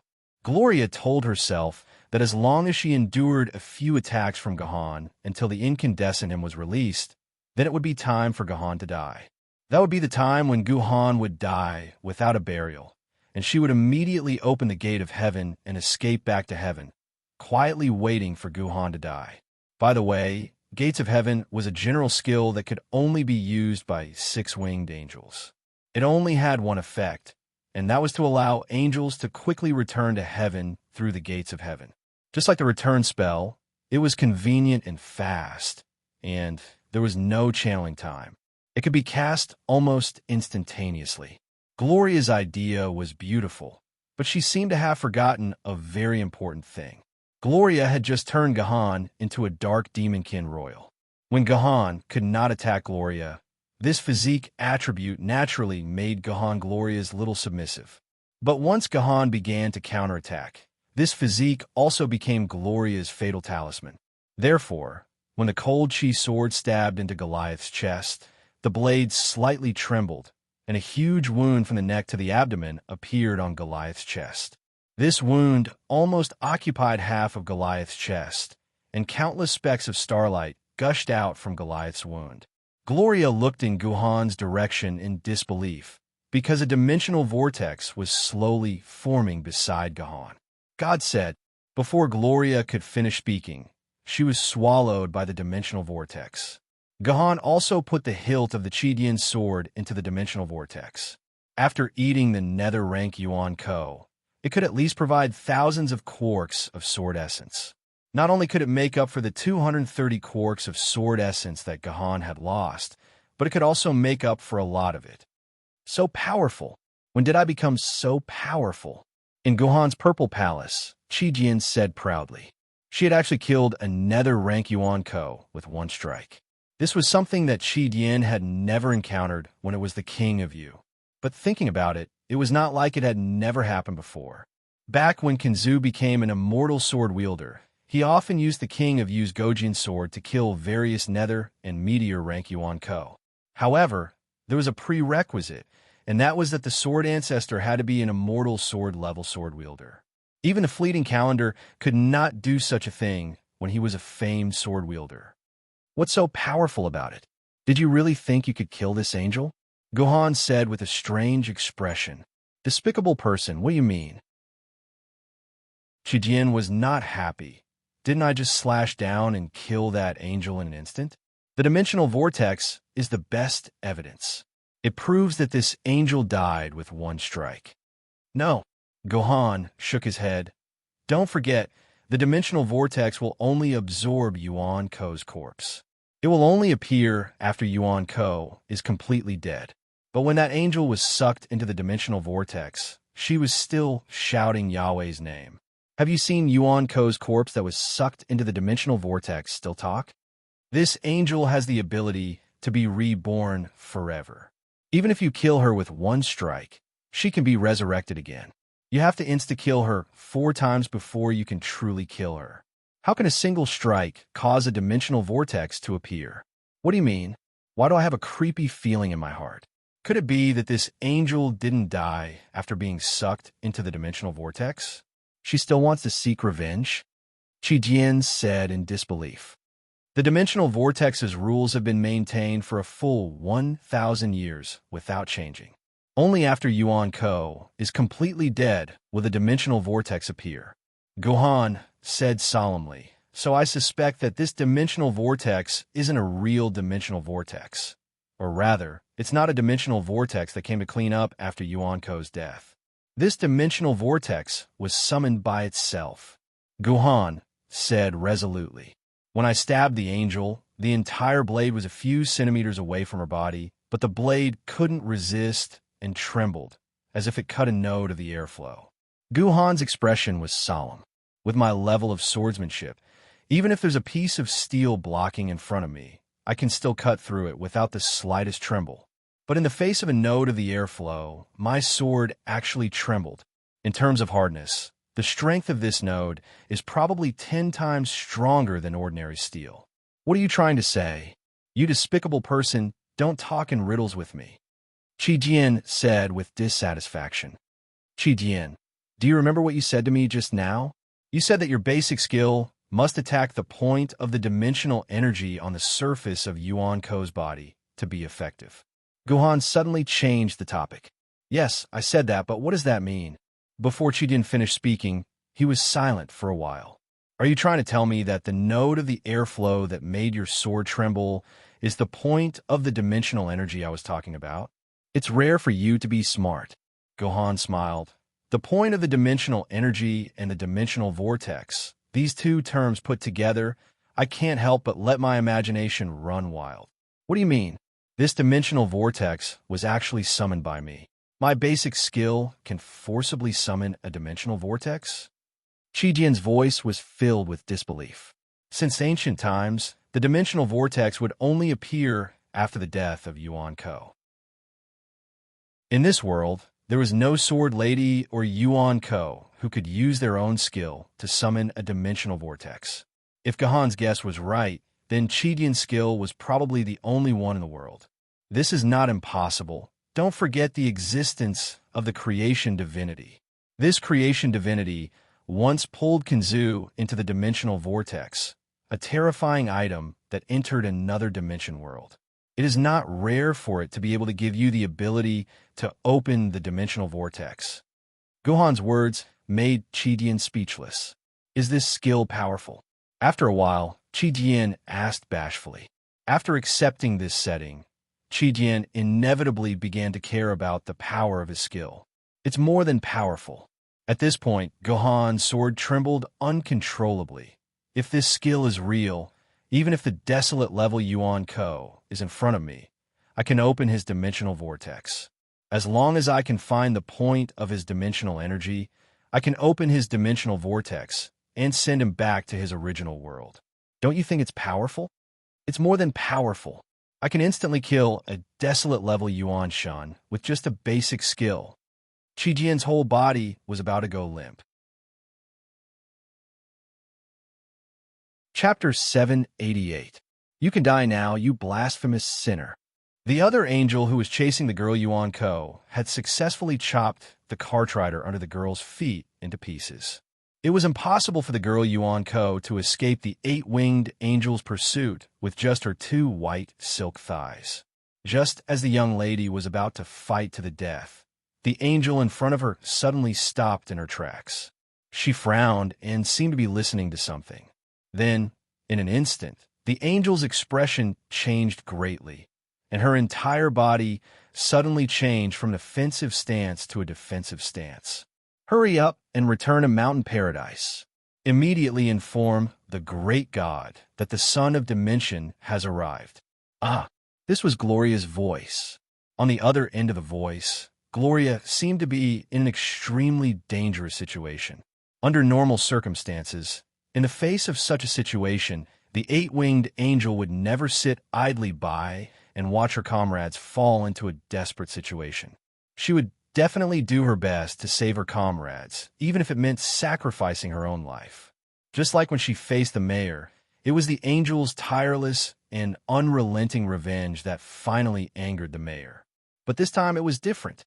After hearing the title Son of Dimension, the eight-winged angel didn't hesitate. He immediately opened the gates of heaven and disappeared on the other side of the gates of heaven without looking back. This was the last time the eight-winged angel heard Gloria's voice. From then on, this angel no longer existed in this world. Is it safe now? Even though the scorching angel's sword was pressed against her chest, the young lady's expression didn't change at all. It was as though she didn't know how dangerous the situation was. Her face was still cold, and from a certain perspective, this young lady's temperament was comparable to Guhan's. No, you're not safe. Guhan's voice sounded from behind the girl Yuan Ko. After the tip of the angel's sword left the girl's chest, the tip of the sword pointed at the girl's back. This Yuan Ko is not a free person. Guhan used his personal terminal to scan this girl Yuan Ko and found that this girl's name was not in the database of free people. This meant that this girl Yuan Ko was not a free person. Guhan killed her with one strike. Wait, can you wait a few days before killing me? Just as Guhan was about to attack, the girl Yuan Ko Guhan asked somewhat blankly, I'm looking for someone. It won't be too late for you to kill me after I find that person. Am I listening to a joke? Guhan's expression turned cold. Did this Yuan Ko think he was a fool? I'm going to a human city anyway. You can restrain me and escort me all the way back to Yuzhong City. You can rest assured this way. The girl Yuan Ko explained coldly. According to this girl Yuan Ko, Guhan could indeed rest assured. After all, as long as this Yuan Ko returned to the control of a human city, then unless she was a hidden, desolate level Yuan Ko, the humans would have hundreds of ways to deal with her. Why are you going to a human city? Do you want to die? Guhan asked curiously. I'm looking for someone. The girl said frankly. Looking for someone? Looking for a human? Why are you looking for a human? Guhan was even more confused. He's not an ordinary human. He's my father. The girl frowned. Mom is going to die now. Only he can save Mom. Otherwise, I will never look for him. As soon as the girl's voice fell, Guhan felt the past water sword in his scabbard could not hold back its excitement and wanted to be released. Guhan naturally knew that this was because the girl's words touched Shirshue's heart. This was almost a copy of Shirshue's story. If you want to come out, then come out. Guhan sighed. With a thought, Shirshue was released from Guhan's scabbard. Her eyes were filled with eagerness as she looked at the white-haired girl. But what Guhan did not expect was that not only was Shirshue released, but even Qing Pin and the others were also released. In the end, all the sword ladies were released. Itian even took out a leather shafa. It seemed that she was prepared to sit here and be a spectator. Who is your father? I'll help you find him. Probably because they were in the same boat, Shirshue immediately showed concern for this girl, Yuan Ko, after being released. This kind of stinky man who only gives birth but doesn't raise. I must not let him go. I don't know what my father's name is. This Yuan Ko girl shook her head. But I peeked at my mom's diary. There were dozens of Yuzhong City written on it. So I guess that my father should be living in Yuzhong City. This conjecture was reasonable and convincing. Guhan silently ridiculed her in his heart. Yuzhong City is so big. There are millions of men in their 40s and 50s. If there's only Yuzhong City as a clue, how can we help you? Shirshue frowned. Do you have any other clues? He's a sword bearer. At the very least, he's at the famed sword level. Yuan Ko girl thought for a while. Because the diary also has the names of the three sword ladies, Juzi's sword, Etien's sword, and Qing Pin's sword. So I guess that he's at least a famed sword-level sword bearer. Etienne, who was sitting on the sofa and drinking, directly spat out the wine in her mouth. Juzi silently glanced at Guhan. Only Qing Pin was carefree and focused on the large piece of pork jerky in his hand. But soon, even the carefree Qing Pin realized that the surrounding atmosphere was a little strange. The rest of the sword ladies all cast their gazes on Guhan, as if flowers had grown on Guhan's face. Juzi's sword, Etienne's sword, Qing Pin's sword. Without a doubt, these sword ladies were all sword ladies that only Guhan had. There were no other branches. The father that Yuan Ko girl mentioned was none other than Guhan. In the face of this somewhat strange scene, Gahan appeared to be quite worried. He didn't have any extra expression. He just quietly looked at the girl, as if he wanted to see his own appearance from her face. But what made Gahan feel a little helpless was that after taking a closer look, the girl's appearance really did seem to be somewhat similar to his. "What's your name?" Gahan suddenly asked. "My name is Gu Xuan Wu," the girl answered honestly. "It really is someone with the surname Gu." All the surrounding sword ladies looked at Gahan with the same expression, causing Guhan to feel goosebumps all over his body. Only Qing Pin, who was in the infant breeding pouch, didn't seem to care. She was still nibbling on her delicious pork jerky. But wait, why does the name Gu Xuanwu sound so familiar to Gahan? A light flashed in Gahan's mind. Gahan suddenly recalled that when he was in the Plum Ridge mountain range, he had come into contact with Wu Zhangshi's immortal sword, Kusanagi sword, and Wu Dao's immortal sword, Xianming sword. The name Gu Xuanwu had clearly appeared in Kusanagi sword's mouth before. Although Gahan couldn't remember exactly what Kusanagi sword had said, Gahan was sure that Kusanagi sword and Gu Xuanwu had a very, very old friendship. It was an old friendship that had lasted for hundreds of years. At that time, he had vaguely thought that Gu Xuanwu was the ancestor of his Gu family. Now, it seemed that he was gravely mistaken. This Gu Xuanwu actually claimed to be his daughter. This was really the biggest joke in the world. So the question was this Gu Xuanwu girl Yuan Ko related to him? Was her name Gu Xuanwu just a coincidence? Or was she really the Gu Xuanwu from hundreds of years ago? Apart from this, do you know anything else related to your father? Guhan still asked without changing his expression. However, this young girl Yuan Ko was very smart as Gahan. But looking at the strange expressions of these sword ladies, she could guess many things. "Have you seen my father?" The young girl Yuan Ko looked at Gahan and his sword lady with some vigilance. "That's right. I might know the person you're talking about, but you have to give me enough evidence. Otherwise, I won't take you to see him." Guhan's lies were straightforward, and he didn't stutter at all. "Other evidence?" The young girl Yuan Ko hesitated for a moment. "I don't have any other evidence, but my mother once told me that the sword technique I learned is my father's unique sword technique. As long as I can use this sword technique, then my father will definitely recognize me." Unique sword technique? Is this young girl going to use the 9 swords of mysterious heaven? This thought popped up in the minds of Gahan and the sword ladies except for Qing Pin. If this young girl could really use the 9 swords of mysterious heaven, then maybe she really was Guhan's daughter, but they couldn't be completely sure because the 9 swords of mysterious heaven was originally the sword technique of the Wu-Tang clan. If this Gu Xuanwu was a descendant of Wu-Tang, then maybe he could also master the 9 swords of mysterious heaven. So when all the sword ladies, including Gahan, looked at Gu Xuanwu with anticipation to see the 9 swords of mysterious heaven, but when Gu Xuanwu really started to practice, these sword ladies were surprised to find that Gu Xuanwu was not using the 9 swords of mysterious heaven. As Guhan's sword ladies, Guhan had to use their bodies dozens of times a day to practice the 9 swords of mysterious heaven. So these sword ladies were very familiar with the 9 swords of mysterious heaven. They could be very sure that the sword technique that Gu Xuanwu was using was not the powerful and invincible 9 swords of mysterious heaven. The sword technique that this sword lady was using was more like a bowl of paste, sticky beyond recognition. It was an extremely terrible sword technique. Only Tian was different. Out of all the sword ladies, Tian was the one with the highest attainment in swordsmanship. Only she could see something different in this sticky swordsmanship. What a powerful sword technique. I'm afraid I can't even last 3 moves.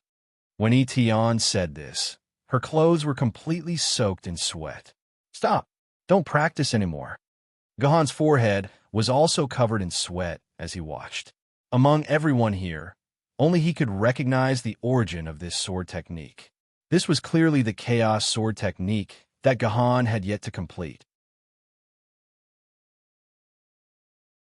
Chapter 789. Chaos Sword Art. This was a sword art that Gahan was still thinking about. Gahan only had a rough idea of it. He estimated that it would take him a lifetime to perfect this sword art. But at this moment, this sword art was being used by Gu Xianwu, and it was even more perfect than what Gahan had imagined. It had already become a whole. This was an incredible thing. It was as if you had written a 600-word essay to 300 words, and then found out that someone had already written the essay according to your ideas. Gahan did not even dare to look at the chaos sword art that Gu Xianwu had performed. If he looked at it too much, this chaos sword art would be deeply engraved in Gahan's heart. Gahan would unconsciously think about the chaos sword art that had yet to take shape in his mind. This was a very bad thing for Gahan. This meant that he could not truly use his own ideas to create this sword art. Instead, it was trapped in a framework that had already taken shape. Although this framework was very likely to be created by Gahan himself, it was not easy for Gahan to forget the memory of chaos sword art in his mind. He finally began to believe that Gu Xianwu was indeed related to him. Could it be related to I Ching's matter again? Seeing the appearance of chaos sword art, Gahan guessed that this Gu Xianwu was also in a disordered timeline. God knows what had happened in the past that allowed Gu Xianwu to learn a sword art that he had not created. More importantly, when did he have sex with that Yuan Ko to have a daughter like Gu Xianwu? Right now, the most important thing for Gahan was to figure out who Gu Xianwu's mother was. Who is your mother? Gahan walked in front of Gu Xianwu and asked in a very serious tone, "You have to tell me where my father is and what his name is." Gu Xianwu also looked at Gahan with a very serious expression. When the two of them looked at each other, it was as if they were carved from the same mold. First of all, I have to make one thing clear. I can't confirm if he's your father, because I can guarantee that it is impossible for him to have a daughter of your age. Gahan looked deeply into Gu Xianwu's eyes and said, "I know. You just need to tell me who my father is. That's enough." It was obvious that Gu Xianwu understood that with her father's age, it was impossible for him to have a daughter of her age. However, Gu Xianwu did not have any doubts about this, which meant that Gu Xianwu already knew about this. "The man you mentioned is called Gahan," Gahan said. "Gahan, Gahan."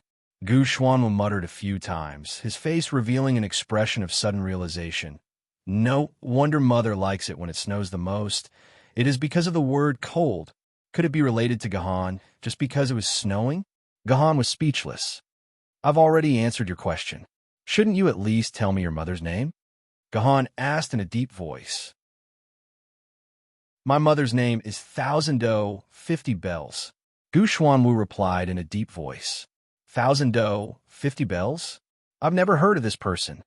This was the first time Gahan heard of this name. Before this, in Gahan's impression, there was never a daughter with such a name. Moreover, from the name, this woman should be a Fusong bloodline Yuan Ko. Search. Thousand 50 Bells. Gahan immediately began to search for this name on his personal terminal. He wanted to see if there was any information about Thousand 50 Bells in the human database. Needless to say, after a few seconds, information about Thousand 50 Bells really popped up. Yuan Ko name, Thousand 50 Bells. Level, unknown, at least dragon level Yuan Ko. Affiliated world, Fusong world. Affiliated Yuan Ko force, unknown. Health points, unknown. Attack, 5 stars and above. Agility, 5 stars and above. Magic power, 3 stars and above. Ability, unknown. The only known ability is that the single-barreled musket in her hand can shoot bullets that can cut off one's fertility. Note, this bullet can even be used against immortal sword wielders. Ultimate skill, end of lineage. Others unknown. Introduction. The mysterious Yuan Ko who only appeared once over 200 years ago. At that time, she took the initiative to come to the outskirts of Yanjing City and asked for 10 bottles of soul solution. She was rejected by Autumn Sword Immortal. Later, Thousand 50 Bells wanted to snatch the 10 bottles of soul solution and use magic bullets to launch a sneak attack on Autumn Sword Immortal. She then escaped without a trace. She is a very despicable Yuan Ko. Battle record. Ancient Sword level 0, Treasure Sword level 0, Famed Sword level 0, Spiritual Sword level 0, Immortal Sword level 1, Win 1. Battle advice. Specific abilities unknown. Unable to give detailed battle advice. However, There's one thing that is unquestionable. Be careful of her bullets. This information was very short. It was completely different from the long list of information about the angel that had more than 100,000 words. The only battle record was the one between her and Autumn Sword Immortal. It was likely that this end of lineage skill was also recorded in this battle. Then the ending of Autumn Sword Immortal was very obvious. She had clearly lost all her descendants. Guhan even specially looked up information about Autumn Sword Immortal. As expected, there were no records of her descendants. However, there were many very suspicious points in this information. Why would a Yuan Ko need Soul Solution, a tool that only worked on humans and sword ladies? And what was wrong with this 50 bells? She actually came directly to the city walls of a human base city and asked the humans there for Soul Solution. In the end, she was so audacious that she wanted to snatch 10 bottles of Soul Solution from the hands of Yanjing City. Therefore, this information was like a fart in Gohan's eyes. What really happened at that time had been buried in the dust of history. However, anyone with a bit of intelligence would be able to guess that something shameful must have happened. So much so that Yanjing City actually had to rely on this method of erasing information to hide this part of history. Such a mysterious Yuan Ko who only appeared once in historical information. Why would he have a connection with Gahan? And why would he say that his child was Gahan's? Gahan didn't know this Yuan Ko at all. Where is your mother? I have something to talk to her about. Gahan decided to directly look for this 50 bells. This 50 bells must have a great secret that was related to him. If he could solve this secret, maybe all the clouds of doubt would be cleared. Who are you? Why should I tell you where my mother is? Gu Xuanwu rolled his eyes at Gahan. Please tell me where Guhan lives in Yuzhong City. I'm going to look for him now. I remember you just said that you're looking for Gahan to save your mother, right? Gahan suddenly changed the topic and asked. Yes. Speaking up to here, Gu Xuanwu's expression suddenly became gloomy. In fact, I'm not looking for him to save my mother. No one could save my mother. I just saw my mother crying at night while holding the diary. So I want to bring that heartless man to my mother before she dies. Let my mother see him again, then I'll be satisfied. Then you must take me to see your mother. After listening to Gu Xuanwu's words, Gahan nodded. I want to take that heartless man to see my mother. What does that have to do with you? Gu Xuanwu said disdainfully. Because I'm the heartless man that you said. Gahan finally decided not to hide it from Gu Xuanwu. Gahan also didn't like this kind of conversation where he pretended to be confused. You're Gahan. Gu Xuanwu finally showed a surprised expression. She stood up and circled around Gahan a few times, carefully looking at Gahan a few times. Then she shook her head and said, You can't be him. My mother said that he's a despicable, shameless, heartless, untrustworthy, super big bastard with a face full of pockmarks and acne. You're so handsome. It's impossible for you to be him. Goddamn, a face full of pockmarks and acne. Heartless, super big bastard with a face full of pockmarks and acne. Gohan suddenly felt that he had guessed wrong. This Gu Xuanwu's father was indeed not him. Etian, come here for a moment. Gohan waved at Etian, who was sitting on the sofa watching the show and drinking. Annoying, I've only been released for a few minutes. Etian had already guessed what Gahan wanted to do. However, Etian was powerless to refuse. She could only bitterly walk to Gahan's side. Then, Gahan directly touched her hair, and Etian was turned into a sword by Gahan. You can refuse to recognize me, but you can't not recognize this sword. Gahan stabbed the heavenly sword into the ground. This was the best proof of Gohan's identity. Just like how she circled around Gahan a few times, Gu Xuanwu also circled around the heavenly sword a few times. Then, she blankly shook her head. I've never seen the heavenly sword before, so I don't know if this is the heavenly sword or not. Then what about this sword? Without Gahan needing to call out, Juzi, who was the most obedient, took the initiative to return to her sword form and flew into Gahan's hand. Gahan also stabbed a sword in front of Gu Xuanwu and asked her, I don't recognize it. Gu Xuanwu still shook her head. This was not strange at all. The heavenly sword was the most famous sword out of the 3 sword ladies. It was also a very famous sword lady in Yuan-Ko. Since this Gu Xuanwu did not even recognize the heavenly sword, it was impossible for her to recognize the Juzi sword, which had appeared in front of the world for the first time. Of the three swords that Gu Xuanwu had mentioned, only the Qingpin sword remained. However, Gahan no longer planned to let her recognize the Qingpin sword. She did not even recognize the heavenly sword and the Juzi sword. So how could she recognize the Qingpin sword? Unexpectedly, when Gohan had already given up hope, Gu Xuanwu actually took the initiative to ask to see the Qingpin sword. "Can I see any Qingpin?" Gu Xuanwu suddenly blushed. "When I was young, I bathed with Annie Qingpin, so I should still remember how Annie Qingpin looks like." Annie Qingpin. Everyone, including Guhan, was stunned. Then their faces immediately puffed up.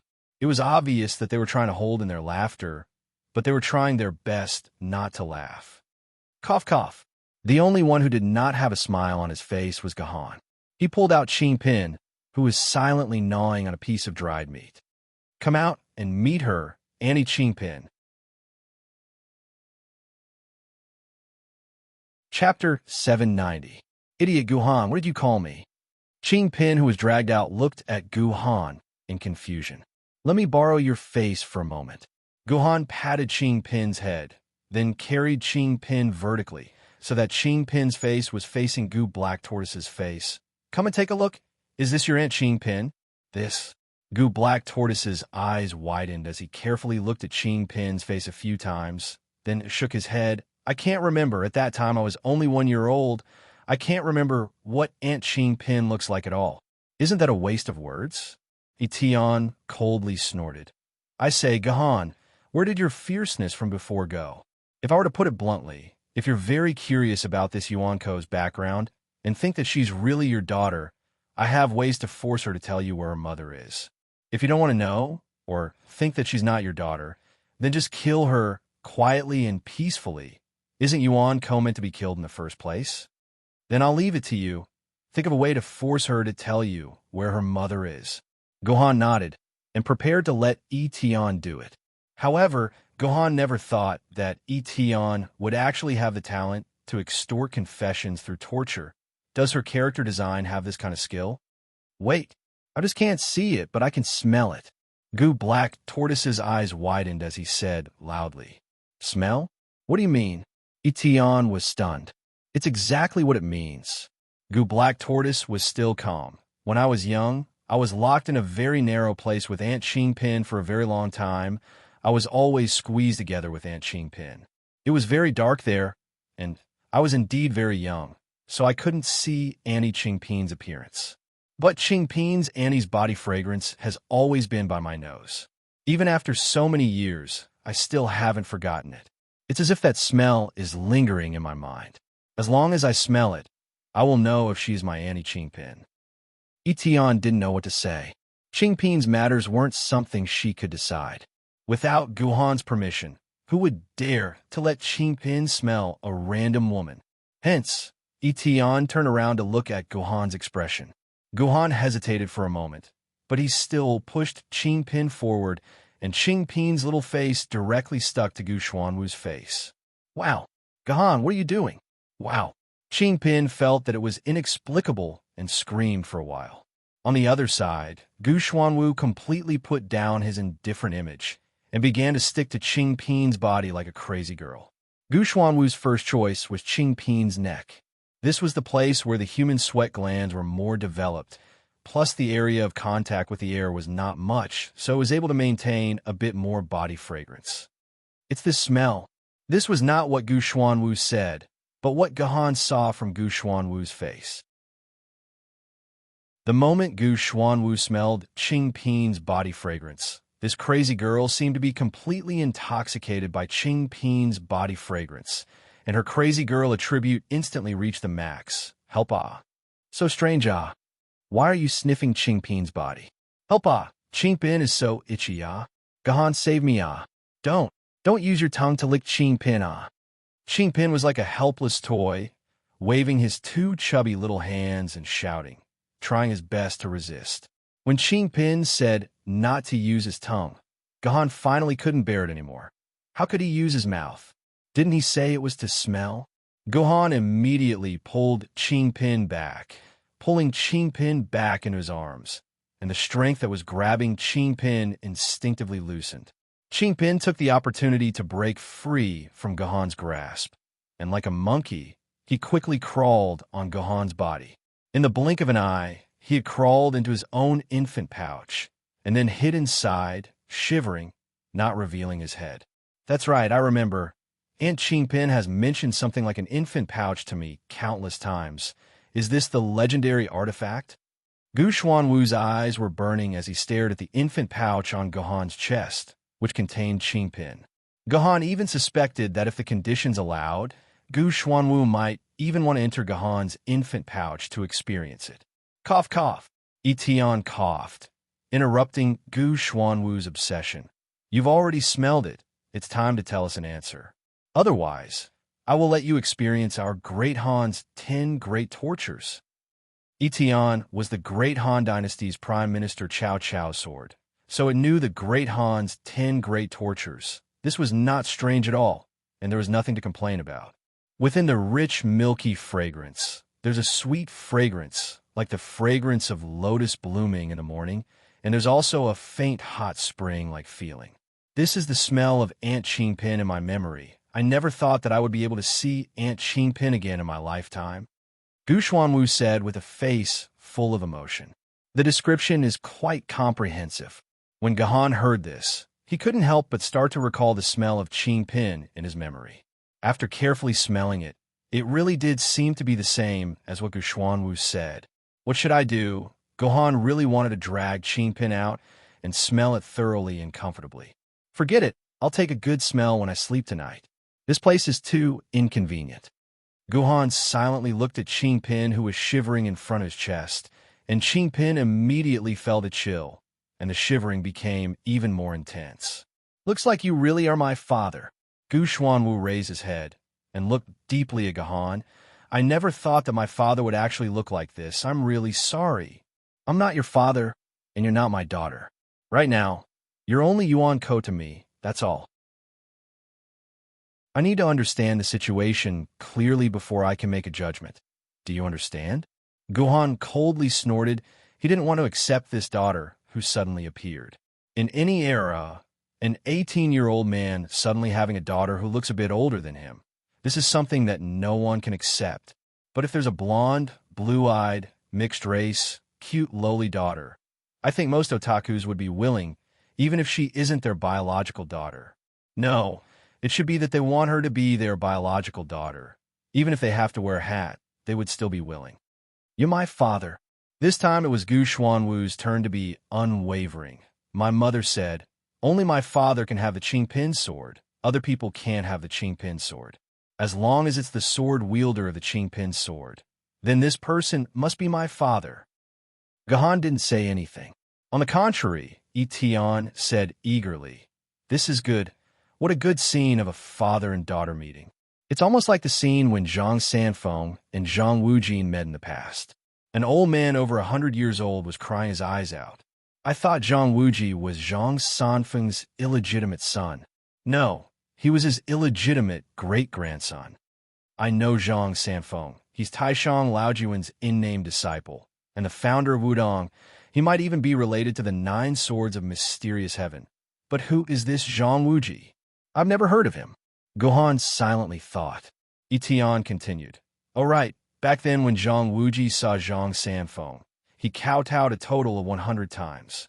When you see your father that you haven't seen in a long time, shouldn't you at least kowtow a few times? Etian naughtily urged. No, before my mother forgives him, I won't admit that he's my father. Gu Xuanwu raised his head and said with disdain. Then why did you call him father so much just now? Etian snorted.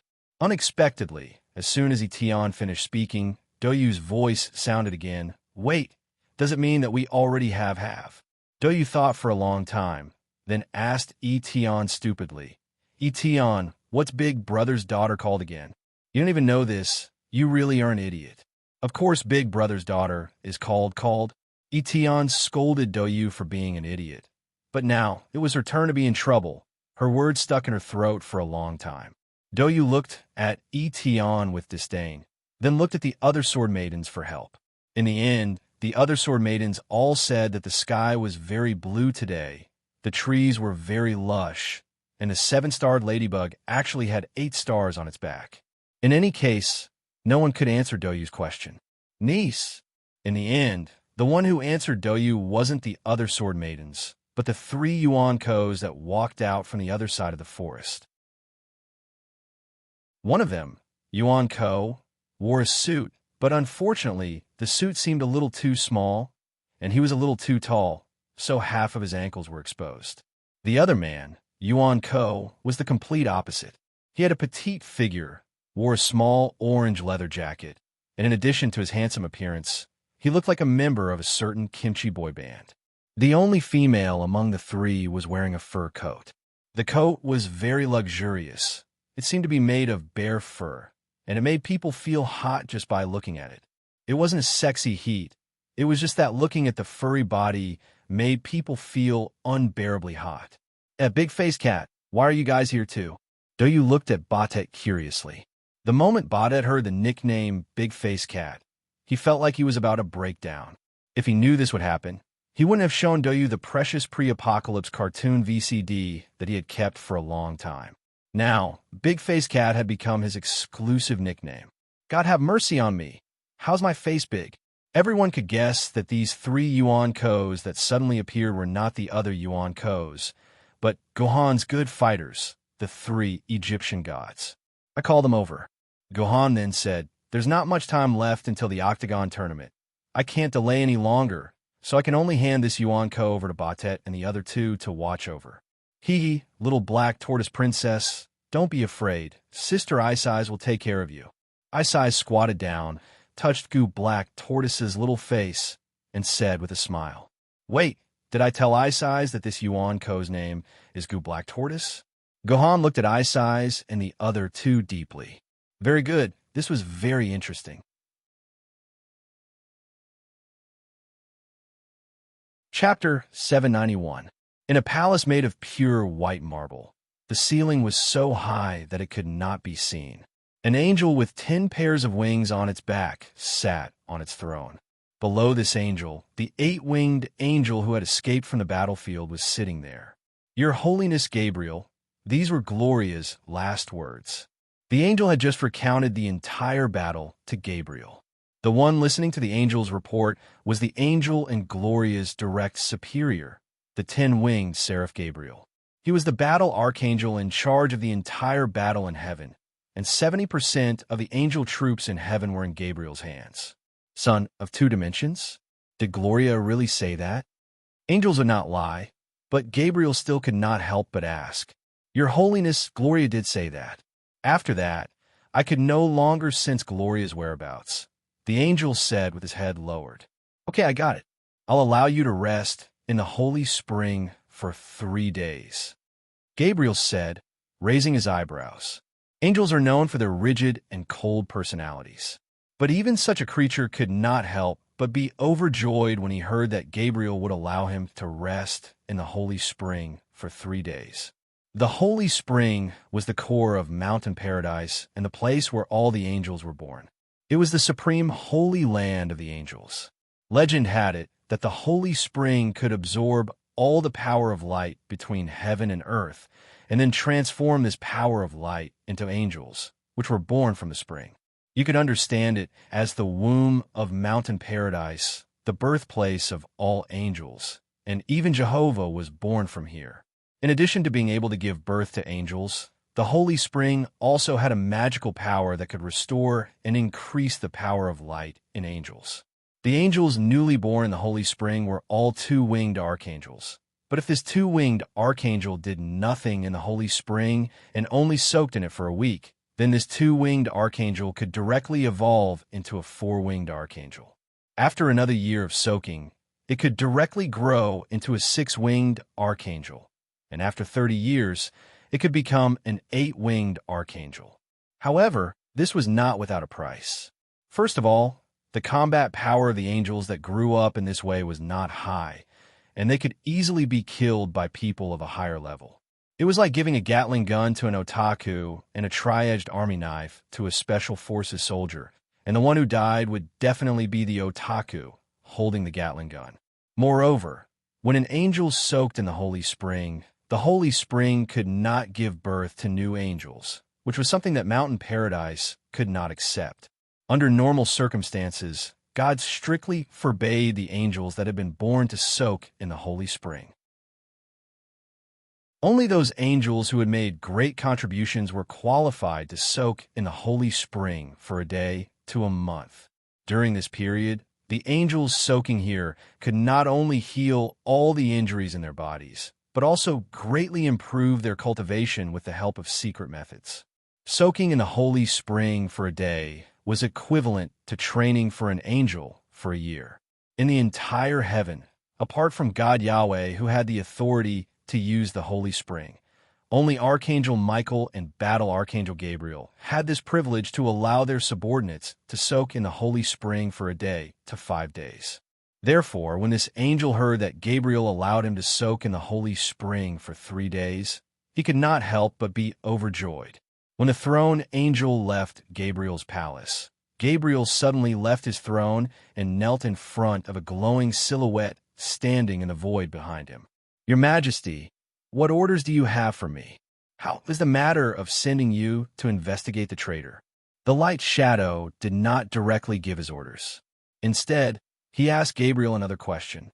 "Your Majesty, these 2 angels are the angels I sent to investigate.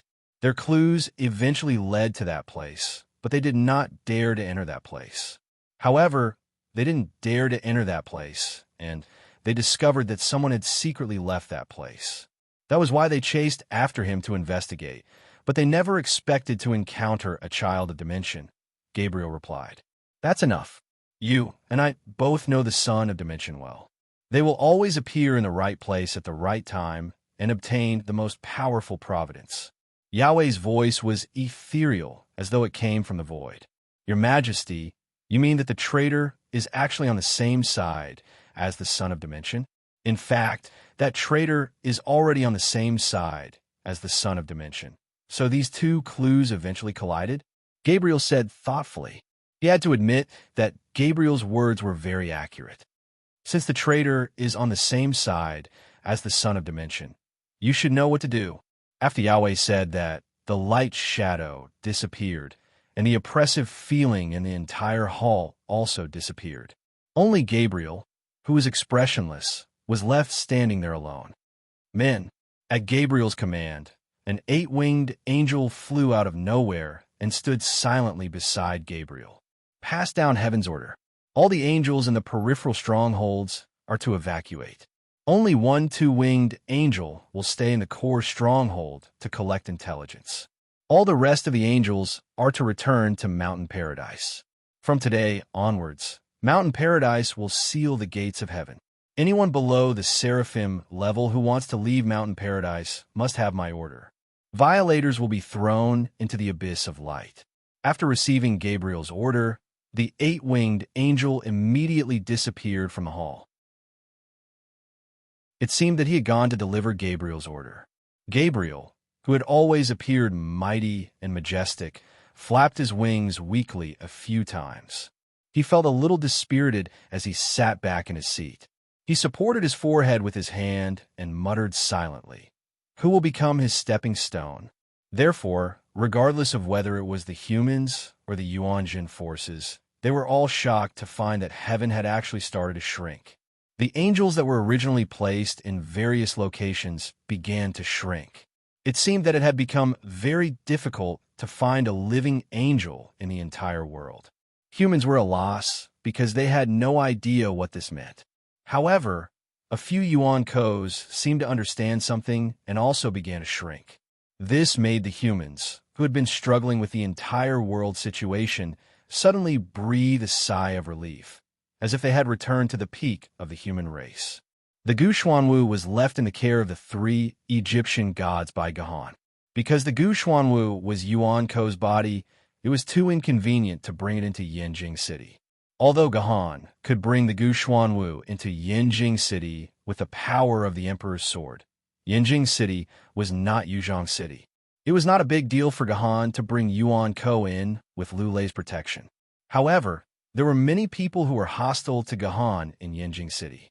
Gahan also didn't have a real backer, so he couldn't take the risk of bringing the Gu Xuanwu in. Therefore, Gahan specially summoned the 3 Egyptian gods and entrusted the Gu Xuanwu to the 3 of them to look after and take care of it. Presumably, with the 3 level Yuan Ko watching over it, the Gu Xuanwu shouldn't have any tricks up its sleeve. The administrator of the East Gate of Yinjing City was still living his boring life, but his complexion was much better than a few days ago. This was because he had become very famous on the internet. The post he posted about car sex had accumulated more than 100,000 views on the forum, and he was very lucky to get thousands of yuan in tips. This sudden windfall made the administrator's working attitude completely different. Some old drivers who often went in and out of the East Gate noticed that the administrator actually had an unprecedented smile on his face. At this time, the administrator was fully immersed in his computer, constantly refreshing his posts over and over again. Every time the number of views increased by 10 or even 1 digit, the administrator would feel excited. He had posted dozens of posts in the past, but the highest number of views was less than 100. Now, in just a few minutes, the number of views increased by 100, making the administrator unable to stop his F5. Who is it? Isn't it annoying? Isn't there another entrance? When Guhan's loudspeaker rang in the administrator's ear for the 3rd time, the impatient administrator was finally woken up from his own world. Look clearly who you are talking to. A voice exploded in the administrator's brain like lightning. The administrator shivered, turned his head, and his whole body stiffened. So it's you? Hello. Hello. The administrator's voice was trembling. It felt like if Gahan made any big movements, the administrator would immediately run away. This was a very normal thing.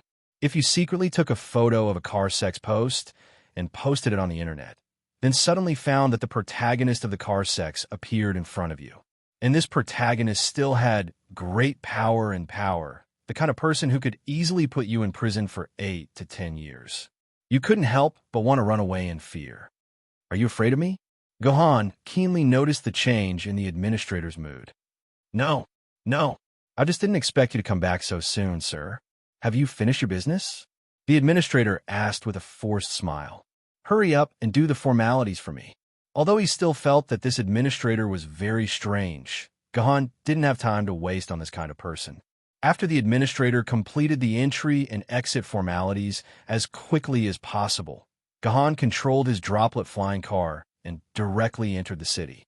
Oh my God, I was scared to death. I almost thought I was going to die. The administrator patted his chest in horror. His eyes returned to the constantly increasing number of views, and the fear in his heart soared again. Previously, when the administrator saw the increasing number of views, he felt that these were all sweets in his heart, and each one of them was sweet to his heart. But now, it seemed that these reading numbers weren't candy, but poison. Just now, the sword wielder logged into the forum on a whim, and then found his popular post. Only God knew what would happen to him. No, delete. I have to delete it immediately. The administrator began to move the mouse in a panic, wanting to delete his post. But when the delete button really popped up, a reward message was sent at the same time.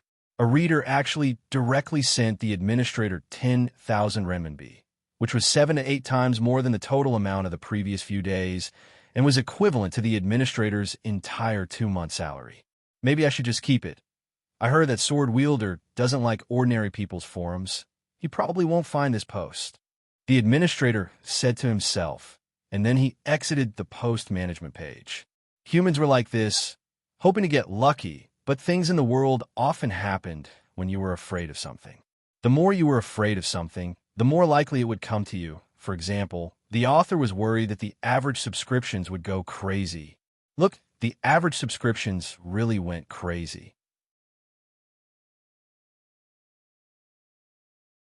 Chapter 792. The incident on the forum was still brewing. The reason why the picture was so popular was that fleeting time Rina was kneeling under Gahan's crotch. Gahan's face was not very clear in the picture. It was only a side view of his face. Those who were not familiar with Gahan would not be able to recognize that the person in the picture was Gahan. Therefore, Gahan would not realize that he had become an internet celebrity, even though Gahan had always been an internet celebrity. When Gahan returned to Song Yifei's house with Song Hama, he discovered that Song Yifei was not home. The house was covered in dust, and Song Yifei seemed to have been gone for quite some time. It was likely that Song Yifei did not return after Gahan left the house. Where did Song Yifei go? Gahan dialed Song Yifei's number, only to discover that her call could not be connected. There were two reasons why Gahan could not get through to Song Yifei. One was that Song Yifei had turned off his communication and blacklisted Gahan. Or Song Yifei was in a place where the quantum communication network coverage was extremely weak. In other words, she was in the wilderness outside the base city. Regardless of which possibility it was, Gahan felt that the situation was terrible. Gahan contacted several sword bearers in Yuzhong City, but none of them heard any news about Song Yifei. They didn't know where Song Yifei had gone. Gahan had no choice but to call Liu Ling, only to discover that Liu Ling's number could not be connected as well. Could it be that Song Yifei and Liu Ling are together? Fine, I'll just let her be. Gahan shook his head and left Song Yifei's house with Song Hama. Although Song Yifei's house could accommodate both Gahan and Song Hama, it was someone else's house after all. Without the owner's permission, Gahan did not want to cause any trouble. It was already evening when they left Song Yifei's house. Finding a new place to stay was an urgent matter. Fortunately, it wasn't difficult. They just needed to find a hotel. Therefore, Gahan spent a lot of money to book a G&D suite and a standard room in the Su Sanduo Super Luxury hotel chain in the core area. The G&D suite was for Gahan, while the standard room was for Song Hama. This G&D suite was not cheap. It cost 50,000 renminbi a day, which was equivalent to 10 months of the manager's salary. But on second thought, this 50,000 yuan was not even 1/10 of what Qing Pin spent on a full meal, so it was still a very cheap price. However, the reason why Gahan booked the G&D suite was not because he was rich or wanted to show off or pursue luxury and comfort. It was because Gahan had a lot of sword maidens. In a traditional standard room, some sword maidens and Gahan would have to squeeze together. Therefore, Gahan had to book the G&D suite with the most number of bedrooms. This was reflected in the room he booked for Song Hama. Since Song Hama and Cast Cloud Iron were only two people, Gahan booked a standard room with 2 beds for them. In fact, Gahan thought that Song Hama might want to book a single room for him. Song Hama was a little dissatisfied. He glared at Gahan and said that Gahan was not loyal to his brother. Why did he book a poor standard room for his brother while he stayed in the Ginny suite? In response to this, Gahan was very friendly. The relationship between brothers can't be measured by money. If you talk to me about money again, I'll get angry with you. Song Hama was speechless. Actually, this was just a joke between brothers. Gahan was not someone who valued money that much. However, Gahan knew that even if he gave Song Hama a presidential suite, Song Hama would not stay in it. In order to show his pride, Song Hama might even ask to pay for the standard room himself. Gahan knew about Song Hama's financial situation. Although he had become a sword bearer, he had to support a large family with his monthly salary. He also had to buy the various cultivation resources that sword bearers needed. Therefore, Song Hama's life was rather tight. A few days' worth of accommodation in the Su Sanduo super luxurious hotel chain would be enough to wipe out Song Hama's wallet. Therefore, Gahan decided to book a standard room for Song Hama so that he wouldn't have to be so long-winded about this matter. Before the Great Destruction, Gindy suites usually consisted of a master bedroom and a second bedroom. There were also bathrooms, entertainment rooms, living rooms, and even private gyms and swimming pools. However, the Ginny suites in the Su Sanduo super luxurious hotel chain were different. Considering that the people who stayed in the Gindy suites were usually high-ranking sword bearers from other cities, more bedrooms were necessary. Most sword maidens would not develop feelings for their sword bearers. In many cases, sword maidens and sword bearers would need their own rooms. Since the Gindy suites were called Gindy suites, they naturally had the ability to accommodate Gindy. Therefore, The number of rooms reached the upper limit of the number of sword maidens a sword-bearer could have. There were a total of 7 rooms. The Jindy suite that Gahan stayed in took up half of the space on the 21st floor of the Su Sanuo super luxurious hotel chain. Since the rooms were available, the next step was to distribute them. There was nothing much to say about the process. All the secondary bedrooms looked the same. The only difference was the orientation. Shi Shui and Yi Tian quickly moved into the rooms that they were assigned. However, the other 4 still stuck to Gahan's side. It seemed that Qingpin could not accept the smell that happened in the morning. It consumed a lot of Qingpin's energy and stamina. Therefore, Qingpin fell into a deep sleep in the morning. He had not woken up yet. He was like a cute, fat pig. Guyan hugged Gahan's thigh in fear. Brother, Little Yun is scared. Little Yun doesn't recognize the bed. Little Yun, can you sleep with me tonight? No, you'll recognize my bed too. Gahan carried Gu Yun and threw her into her own room. Qi Jian, aren't you going to your own room? Gahan looked at Qi Jian, who was beside him. Qi Jian blushed and looked like she had a sudden realization. I just feel that the scenery in the living room is pretty good. I want to stay there for a while. I'll go back to my room now. After saying that, Qi Jian quickly ran to her room. It was too embarrassing to stay here. Even Juzi seemed to be looking at her strangely. However, before she entered her room, Qi Jian suddenly staggered and almost fell to the ground. Because at this moment, Gahan's voice suddenly reached her ears through the sword. I'll go to your room tonight. Bang! Qi Jian slammed the door shut. After a few seconds, she suddenly opened the door again and closed it gently. Yes, she needed to understand this. It was time to test Gahan's EQ. Master, Juzi doesn't live in other rooms. Juzi needs personal protection.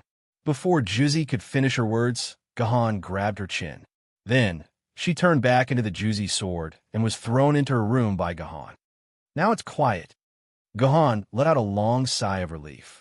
Holding Qingpin in his arms, he slowly walked into his master bedroom. There's a sweet fragrance like lotus blooming in the morning amidst the rich milk fragrance. There's also a kind of heat like a hot spring. Lying on the soft and comfortable bed, Gahan repeated Gu Black Tortoise's evaluation of Qingpin's body fragrance. Then, he looked at Qingpin, who was sleeping soundly beside him, and curiously moved his nose closer. First, there was a rich, milky fragrance that assailed his nostrils. In an instant, it almost filled Gu Han's entire brain. But after calming down and carefully distinguishing it, it was indeed, as Gu Xuanwu had said, there was a kind of lotus fragrance. And the tail of the lotus fragrance also revealed a kind of playful hot spring feeling. People before the apocalypse said that there were 3 levels of fragrance in perfume. They were the beginning, middle, and tail. Gahan used to think that this was ridiculous. Wasn't perfume just one kind of fragrance? How could it be divided into 3? But now, Gahan suddenly realized that the wisdom of the predecessors was indeed extraordinary. The description was so appropriate. And wasn't Qingpin's body fragrance like the freshest and most unique perfume? Idiot, pervert, so embarrassing. Perhaps Gahan's action made Qingpin a little uncomfortable, or perhaps this action triggered Qingpin's very bad memory in the morning. Therefore, Qingpin's little hands randomly slapped Gahan's face. Pa. Qi Dian's mood was a little bad, or it could be said that it was terrible. Yesterday, Qi Jian clearly didn't lock her door from the inside. When it was past 1 o'clock in the morning, she found that Gu Han still hadn't come in, so she secretly opened a small gap in her door. But it was useless. She didn't fall asleep until 3 or 4 o'clock in the morning, and when she woke up again, she was messy and dirty. She felt terrible. Very good. If you have the guts, don't enter my room for the rest of your life. Qi Jian angrily cursed. But after a while, she realized that the outside of the room seemed to be cursing too. Moreover, the voice was much louder than her soft curses. It was simply like a shrew cursing in the street. Stinky whore that no one wants. If you have the ability to steal my man, then open the door. Oh, it was really vulgar words. Just the arrogant tone made Qi Dian feel very uncomfortable. not to mention the voice that talked to her next. Why don't you look at yourself in the mirror? Do I need to steal your man? You bitch who can't watch your man. Well, this was clearly Etion's voice.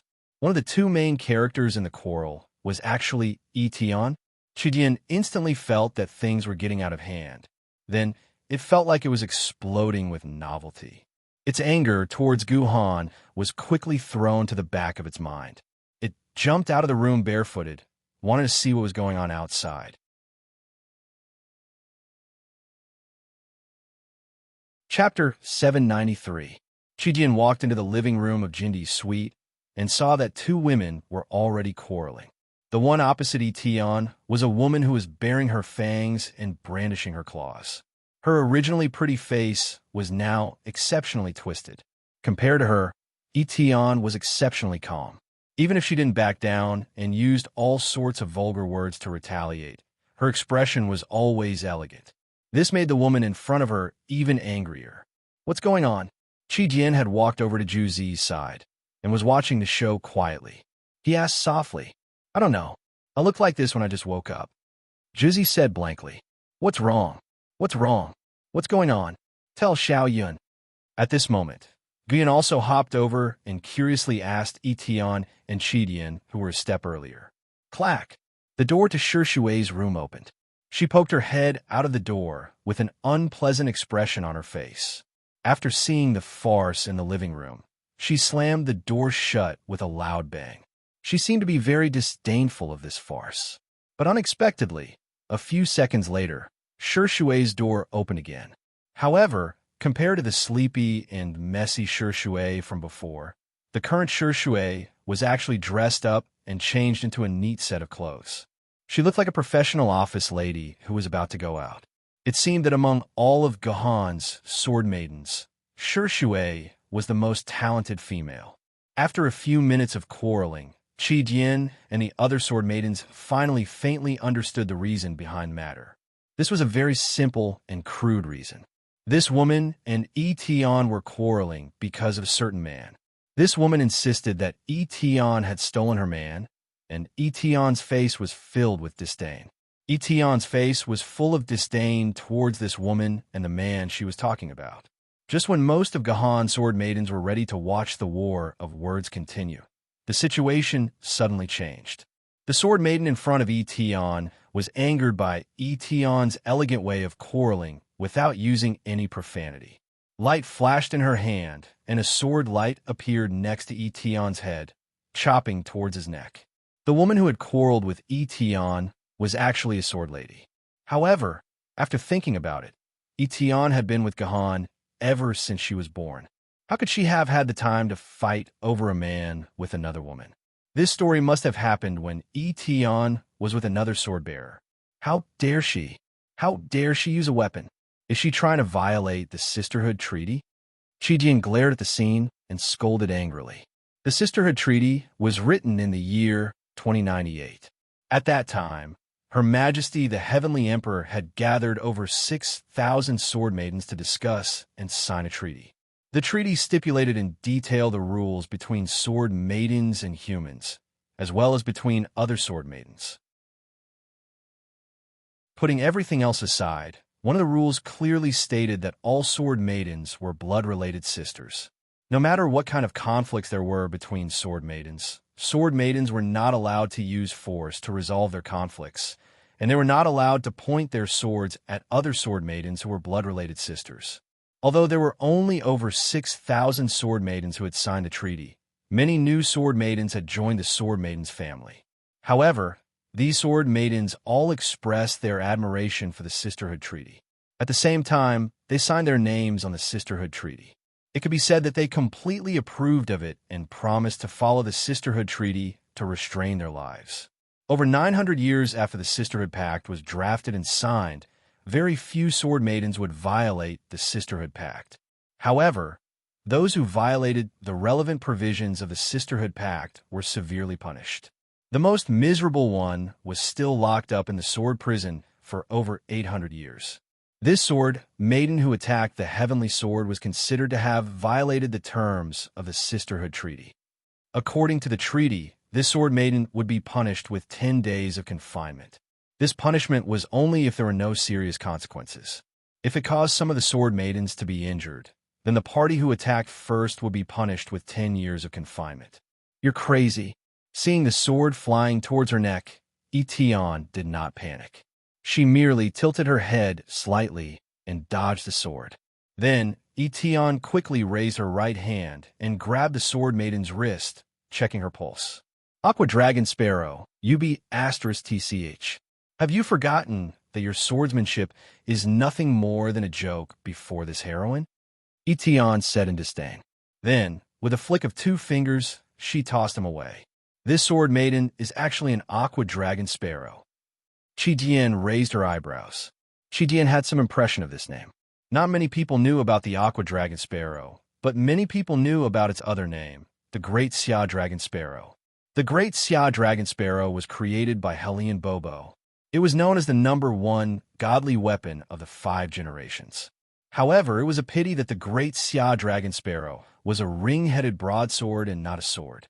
As such, it was still on display in the Yinjing City Museum for ordinary tourists to see.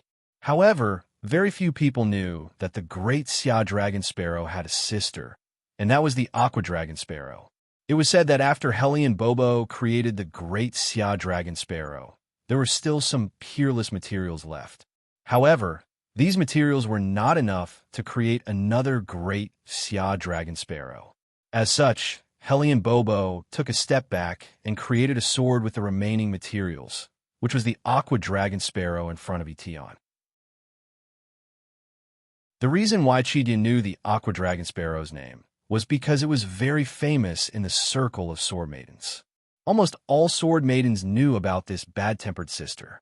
Perhaps it was because of Helion Bobo, who had created it, but the Aqua Dragon Sparrow's temper was very bad. She would fight with anyone if they didn't agree with her. Once she started fighting, she would lose her rationality and use fatal moves. Many Yuan Ko had died in her hands, but many ordinary humans had died in her hands too. She was most famous for breaking a sword maiden because of jealousy. This was an incredible matter. It had provoked the Sword Emperor Queen to take action and capture the sunken dragon sparrow. After a discussion among a few sword maidens, they decided to lock the Aqua Dragon Sparrow up for 2,000 years. During that time, the Aqua Dragon Sparrow was not allowed to coordinate with any other sword bearers. This was undoubtedly a huge punishment for the Deepwater Dragon Sparrow, which was active and violent. The Aqua Dragon Sparrow was very lucky. In the second year after it was locked up, the Alps battle broke out. After a year of attrition, the sword bearers at the front line had fallen into a state of weakness. Every day, around 3 sword bearers would die, but the number of sword bearers to replace them would sometimes be less than 10. After much consideration, the Sword Emperor Lady decided to give the Aqua Dragon Sparrow a chance. As long as they killed 100 dragon level Yuan Ko and above during the Alps battle, the Aqua Dragon Sparrow sentence would be reduced. Starting from the 100th, every additional dragon level Yuan Ko killed would reduce his punishment by 1 year. A dragon level Yuan Ko would reduce his punishment by 5 years. As for those above the dragon level, it depended on the situation. Anyway, the Aqua Dragon Sparrow sentence would be reduced. Therefore, the Aqua Dragon Sparrow became more powerful. In the 10 years of battle, the Aqua Dragon Sparrow had killed 1,060 dragon level Yuan Ko, 212 dragon level Yuan Ko, 11 nether level Yuan Ko, and half a meteor level Yuan Ko. All these achievements were enough to reduce the Aqua Dragon Sparrow sentence by 2,500 years. Therefore, after the end of the Alps battle, the Water Dragon Sparrow, who had committed the atrocity of cutting off the Sword Lady, swaggered back to Yinjing. This scared the other sword maidens. Even sword maidens at the same level as the Aqua Dragon Sparrow would be scared, let alone those below the famed sword level. They would rather stay away from the Aqua Dragon Sparrow and not have any contact with her for the rest of their lives. However, after that, the Aqua Dragon Sparrow calmed down a lot. Although she still had fierce conflicts with other sword maidens from time to time, she had never done something as bad as cutting a sword maiden in half. But why would Etion have a conflict with the Aqua Dragon Sparrow? Before Gahan, Etion had only synchronized with the Aqua Dragon Sparrow twice. The first time was Jetian Jindi. At that time, the Aqua Dragon Sparrow had not appeared in this world yet. She would never have a conflict with the Aqua Dragon Sparrow again. Is this the second time she synchronized with the Aqua Dragon Sparrow? Chijin guessed. At this time, the battle had entered another stage. After being humiliated by Etion, the Aqua Dragon Sparrow became silent. She lowered her head and stood there without saying a word. It seemed that she was afraid of Etion's swordsmanship. However, Etion, who had a deep understanding of the Aqua Dragon Sparrow, knew that the Aqua Dragon Sparrow was a fearless sword maiden. She lowered her head without saying a word, not because she was afraid, but because she was accumulating her power and momentum. Once everything was accumulated to the peak, the Aqua Dragon Sparrow would explode with her strongest power. Doyu, Shui, step back. Etion turned around and said to Gu Yun and Shui, who were watching the battle. She probably thought that the Aqua Dragon Sparrow's attack might hurt Shui and Doyu, who were at the ancient sword level. As for Qi and Juzi, Etion didn't say anything. In the previous battle with the angel, Etion had a good understanding of Qi and Juzi's combat power. The Aqua Dragon Sparrow's attack could not hurt the two of them. However, the Aqua Dragon Sparrow's attack could hurt Etion herself, because she had entered a state of full alert. She stared at the sword in the Aqua Dragon Sparrow's hand, which showed that she was extremely afraid of the Aqua Dragon Sparrow. After all, the Aqua Dragon Sparrow was a powerful sword maiden that was ranked 11th in the famous sword level. Etion, who was ranked first in the treasured sword level, could not handle it.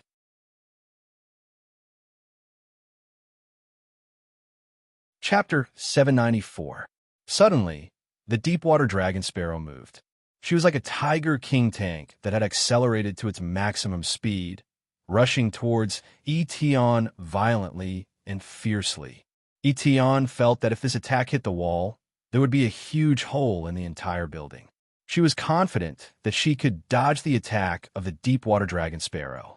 However, Etion was one of the sword ladies who had the deepest understanding of the Deepwater Dragon Sparrow's fighting style. After fighting with the Deepwater Dragon Sparrow countless times, Etion clearly knew that if she could not stop the Deepwater Dragon Sparrow's attack, she would be in an endless passive state until she was defeated by the Deepwater Dragon Sparrow. Therefore, Etion could not dodge. It had to stand in front of the Deepwater Dragon Sparrow like a steel wall. Even if it had to use all its strength, it had to block the Deepwater Dragon Sparrow's attack. Otherwise, it would definitely lose. However, to be honest, Etion was not confident that she could block the Deepwater Dragon Sparrow's attack. In the previous battles, Etion had failed every time. She had never succeeded in blocking the Deepwater Dragon Sparrow. However, even though she had failed countless times, Etion still wanted to give it a try. Even if she was smashed into pieces, she could not lose her courage to face the attack. This was Etion, an invincible sword that no one dared to fight against. The collision happened in an instant. Although Etion had already thought of 19 sword skills to block the Deepwater Dragon Sparrow's attack, she gave up when the Deepwater Dragon Sparrow was only one head away from her. This was because she knew that no matter how exquisite her sword skills were, they would not work in front of the Deepwater Dragon Sparrow's absolute strength. She had no other way but to dodge. But now that they were so close, Etion could not even dodge. She could only block the attack head-on. However, she was destined to be badly injured. Etion could already see the Deepwater Dragon Sparrow's ferocious and weird smile. She will definitely laugh at me again, and then trample on my pride. Etion thought helplessly. Forget it, I'm already used to it. From the day I woke up again, wasn't all of this destined to happen again? But I can't accept it, I really can't accept it. I really want to ruthlessly beat her once and trample on her pride. Watch. Suddenly, Etion felt that his arm was grabbed by someone. Immediately after, his entire body transformed into a sword and was held by Gahan. The opponent who faced the attack of the Deepwater Dragon Sparrow changed from Etion to Gahan. Fool! Gahan's Heaven-Reliant sword did not dodge at all. Instead, he stabbed it down diagonally, 6 inches below the water dragon sparrow's arm. Then, Gohan made a strange movement and dodged the attack easily. However, the deep water dragon sparrow's attack stopped there. Although Gohan's sky-reliant sword had only touched her waist slightly, it was like the most magical acupoint sealing technique. The deep water dragon sparrow could not move at all and kept her posture like a wooden statue, which was quite funny. "Who are you? What on earth did you do to me?" Although she could not move her body, the deep water dragon sparrow could still control her vocal cords to make a sound. Although her body was controlled by Gohan, she did not show any weakness in her tone. It seemed that she became more violent, as if she could not wait to swallow Gohan. "My name is Gohan. I am a sword bearer," Gohan answered simply. "I see.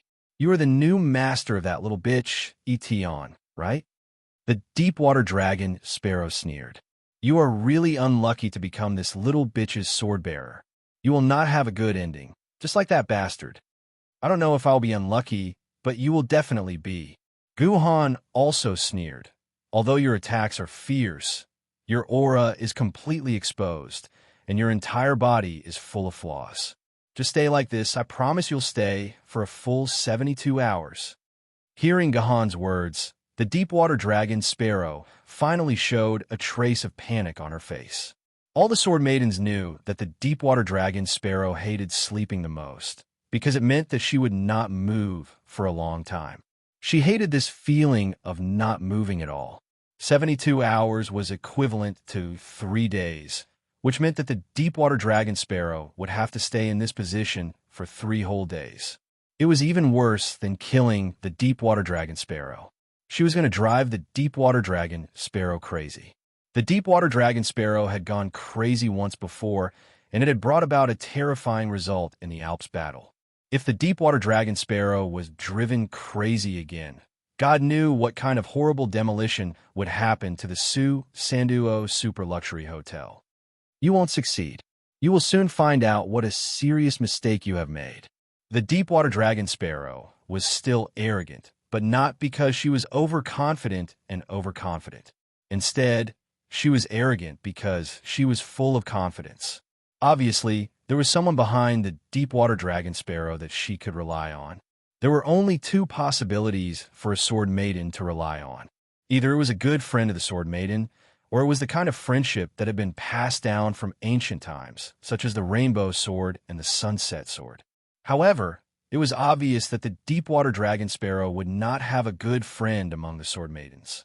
Therefore, the deep water dragon sparrow could only rely on the last option, which was her sword holder. Speak of the devil. At this moment, a tall and thin man with blonde hair pushed the door open and walked into the room. Without saying hello or knocking on the door, he walked into the room and stood in front of Gohan. This man's appearance was average. He couldn't be called handsome, but he couldn't be called ugly either. However, he had a gloomy aura about him, which was the kind of gloomy temperament that only a superior could have. This kind of temperament, coupled with his face, actually made the people around him feel the sense of fear from the bottom of their hearts. It was as if this man was a Yuan Shan that could eat people and could chew Gohan to the point where not even a bone would be left. At this time, the fight in the Emperor's suite finally attracted the attention of the hotel staff. A dozen security guards in uniform rushed over. However, as soon as they saw the person standing in the room, they immediately shrank back involuntarily. They didn't even dare to enter the room, or rather, they didn't even dare to stand at the door. They could only timidly lean against the wall and observe every movement in the room through a very narrow angle. Obviously, these security guards were not afraid of Gohan. They were all security guards who worked in the Sanduo Super Luxury Hotel all year round. As a super luxury hotel that received the most sword holders, these security guards had already seen more than 10,000 sword holders. Those sword holders who were powerful and terrifying in the eyes of ordinary people were not a big deal in the eyes of these security guards. There was a powerful force behind the Sanduo Super Luxury Hotel. Those sword holders did not dare to be presumptuous in the Sanduo Super Luxury Hotel. Otherwise, the discipline committee would teach them a lesson. Therefore, although these security guards were only ordinary people, they had the guts to serve the sword bearers equally. Of course, at the same time, they could also punish the sword bearers who dared to cause trouble in Sanduo's super luxury hotel. However, at this moment, the security guards were scared. They were so scared that they didn't even dare to enter the door, even though there was a fight between sword bearers that was strictly prohibited by the Sword Council. They only dared to hide at the door and try their best to hide themselves. Since this kind of fear was not because of Guhan, it was naturally because of the man in front of Guhan, and the gloomy aura on his body perfectly proved this point. Let go of the sunken dragon sparrow, then kneel down and slap yourself 20 times. Then, apologize to the discipline committee and tell them that your sword lady attacked the sunken dragon sparrow first. Then, you and your sword lady will be grounded for 3 years. After that, I'll let this matter go. I'll kick you out of my book. The golden-haired man's tone was calm and coherent. Such pretentious words didn't feel inappropriate coming from his mouth. It was as if these words came out of his mouth naturally. He was like an emperor who didn't joke. His words were the law of the land. You had to follow his orders without any chance to refuse. It was as if he didn't remove Guhan's name from his book, Guhan would suffer a very painful fate. So it's the sword spirit of Gu'ei Palace. Actually, Guhan had already guessed his identity when the man revealed his face.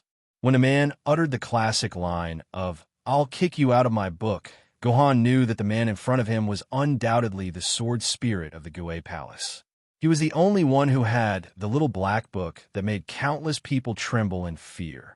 Actually, people might not know the name of the sword spirit of the Gu'ei Palace, but the name of his father resounded in everyone's ears like thunder.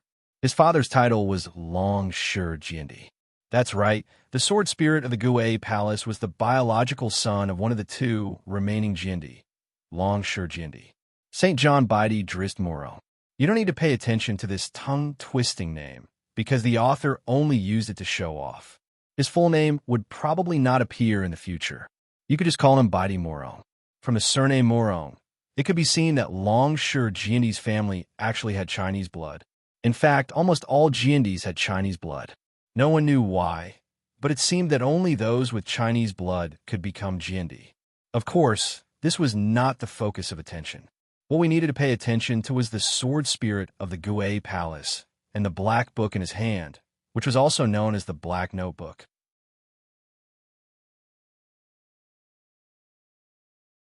Chapter 795. Of course, this Death Note was different from the Death Note that Yuan Ko possessed, which could paralyze a person's heart in an instant. That was something that only Yuan Ko could use. The Death Note in the possession of the Gu'ei Hall Sword Spirit was basically just an ordinary notebook. It was said that the Gu'ei Hall Sword Spirit had bought it from a roadside stall for 1 yuan. There was no decoration on it at all, only a simple black cover. However, this simple notebook had struck fear into the hearts of countless ancient and famed sword bearers. Once they heard that their names were in the notebook, they would immediately start distributing their properties, prepare their wills, spend some time with their families, and then die generously. The reason for this effect was that the Gu'ei Hall Sword Spirit held a position in the Sword Committee, director of the Shanghai Pass Dispatching Office of the Sword Committee. There were a lot of directors in any unit, so the position of director sounded like a very small official position. But in fact, it was an incredible position. Shanghai Pass was the most tragic battlefield for mankind. The death rate was 40% in 3 years. No sword bearers were willing to go there. Therefore, distributing the quota for the sword bearers had become a huge problem. In the end, the Sword Committee agreed that the quota would be distributed according to the number of sword bearers in each city. This was the fairest way. No base city could object. Every city had its own Shanghai Pass Administrative Committee. The Shanghai Pass Administrative Committee was responsible for selecting the sword bearers of the city. Previously in Yanjing City, Guhan had met the incomparably powerful Lord Bear. As an ordinary person, he actually dared to threaten the sword bearers because his sworn brother was the chairman of Yanjing City's Shanghai Pass Management Committee. As long as this Lord Bear said a word, some unlucky sword bearers would be transferred to Shanghai Pass. Therefore, as long as it did not affect their own interests, the sword bearers in Yinjing City would not want to provoke Lord Bear. However, Lord Bear's threat was meaningless to Gahan. No matter how influential Lord Bear was, he could not order the Shanghai Pass Administrative Committee of Yuzhong City. Therefore, in principle, unless the Shanghai Pass Management Committee of Yuzhong City wanted to transfer Gahan to Shanghai Pass, other cities would not allow Gahan to enter Shanghai Pass. However, there was an exception, and that was the Mountain Pass Dispatching Office of the headquarters of the Sword Commission. Once the Mountain Pass Dispatching Office proposed to transfer a sword bearer to Mountain Pass, the Mountain Pass Management Committee of the Bay City could not change the decision even if the Mountain Pass Dispatching Office rejected it. The sword bearer who was transferred to Mountain Pass by the Mountain Pass Dispatching Office would still have to go to Mountain Pass and risk his life. The reason for this was because of the Heavenly Cycle Star Formation in the Shanghai Pass. As a super formation that could suppress the 12 Divine Fiend Formation, the Zhou Tian Star Battle Formation was extremely powerful. However, activating it was also very difficult. The Zhou Tian Star Battle Formation required 365 large Zhou Tian Star Battle Formation and 14800 small Zhou Tian Star Battle Formation. Each star banner needed a sword bearer to be in charge of guarding it. The small Zhou Tian Star Battle Formation was easy to make. It needed the most ancient sword bearers, who were the most useless. Every city's Shanghai Pass Administrative Committee would select some ancient sword bearers who had been stuck at the ancient sword rank for a long time and had no chance of advancing to Shanghai Pass. Then, they would be given sufficient rewards. This matter could be considered to have been resolved very peacefully. The real problem was the guardian of the 365 large Zhou Tian Star Battle Formation banners. These 365 large Zhou Tian Star Battle Formation banners had to be guarded by a famous sword rank sword bearer. Moreover, it had to be a famous sword rank sword bearer. A spirit sword rank higher or a treasure sword rank lower would not do. It had to be a true, famous sword rank sword bearer. It sounded easy. There were a few thousand famous sword rank sword bearers among the humans. It did not seem difficult to take away 365 sword bearers. It was not wrong to think this way. Choosing the famous sword rank sword bearers to guard the ordinary large Zhou Tian Star Battle Formation was not difficult. The real difficulty was choosing the famous sword rank sword bearers who were responsible for guarding the large Zhou Tian Star Battle Formation. This was the most difficult thing. To a certain extent, the layout of the Great Heavenly Cycle Star Formation was similar to the layout of a pyramid. The pinnacle main star, the Great Heavenly Cycle Star Banner, was responsible for controlling the other guest stars, the Great Heavenly Cycle Star Banner. Each guest star, the Great Heavenly Cycle Star Banner, controlled its own subsidiary star, the Minor Heavenly Cycle Star Banner. The layers of control ensured the integrity and suppression of the entire Great Heavenly Cycle Star Formation. In Shanghai Pass, the Wu people formed by the 12 Zhu Wu bloodlines were constantly trying to break through the suppression of the Zhou Tian Star Battle Formation. They would constantly attack the sword bearers who were guarding the large Zhou Tian Star Battle Formation banners. Up to 40% of the sword bearers died in the hands of these Wu people. Once some of the areas that the sword bearers were responsible for suppressing were breached by the Wu people, the wonderful use of the pyramid structure of the Zhou Tian Star Battle Formation would be displayed. Even if some small star banners were lost, as long as the superior of these small Zhou Tian Star Battle Formation banner, which was a large Zhou Tian Star Battle Formation banner, was still there, the area would still be under the control of the sword bearers. The sword bearers in charge of the large Zhou Tian Star Battle Formation banner could continuously deploy their forces according to the real-time battle situation and recapture the occupied small Zhou Tian Star Battle Formation banner. Similarly, if the Wu people launched a large-scale counterattack to the extent that the entire large Zhou Tian Star Battle Formation banner was lost, the large Zhou Tian Star Battle Formation banner of the main Zhou Tian Star Battle Formation banner would still have the ability to counterattack. Under such layers of control, even if some of the sword bearers of the small Jotion Star Battle Formation banner died, it wouldn't be a big deal. But on the other hand, if the Wu people didn't find trouble with the small Jotion Star Battle Formation banner, but directly attacked the sword bearers guarding the large Jotion Star Battle Formation banner of the main star, once this sword bearer died, even if his subordinates were still alive, the entire Jotion Star Battle Formation banner controlled by the main star would be completely destroyed. According to human statistics, once 3 main stars lost their guardians at the same time, the Jotion Star Battle Formation banner would lose its absolute suppression over the 12 Zhu Wu, and the human race would once again face a great disaster. Therefore, the sword bearer responsible for guarding the main star became very important. This sword bearer must have a strong talent, so that he could resist the sudden sneak attack of the Wu people and persevere until his other subordinates and the reinforcements from the headquarters of Shanhai Pass came to support him. In the history of Shanhai Pass, there have been a total of 4 extremely dangerous situations. 2 of the famous sword bearers of the main star were killed by the sneak attack of the Wu people because their talent was not good enough. There was also the famous sword bearer of the remaining main star who bitterly resisted to the point of heartbreak to protect the 3rd main star. It could be said that it was extremely dangerous. The fate of human beings was like walking on a steel wire rope. Therefore, if possible, human beings would rather place the spirit sword bearers in the main star, so that the safety would be greatly improved.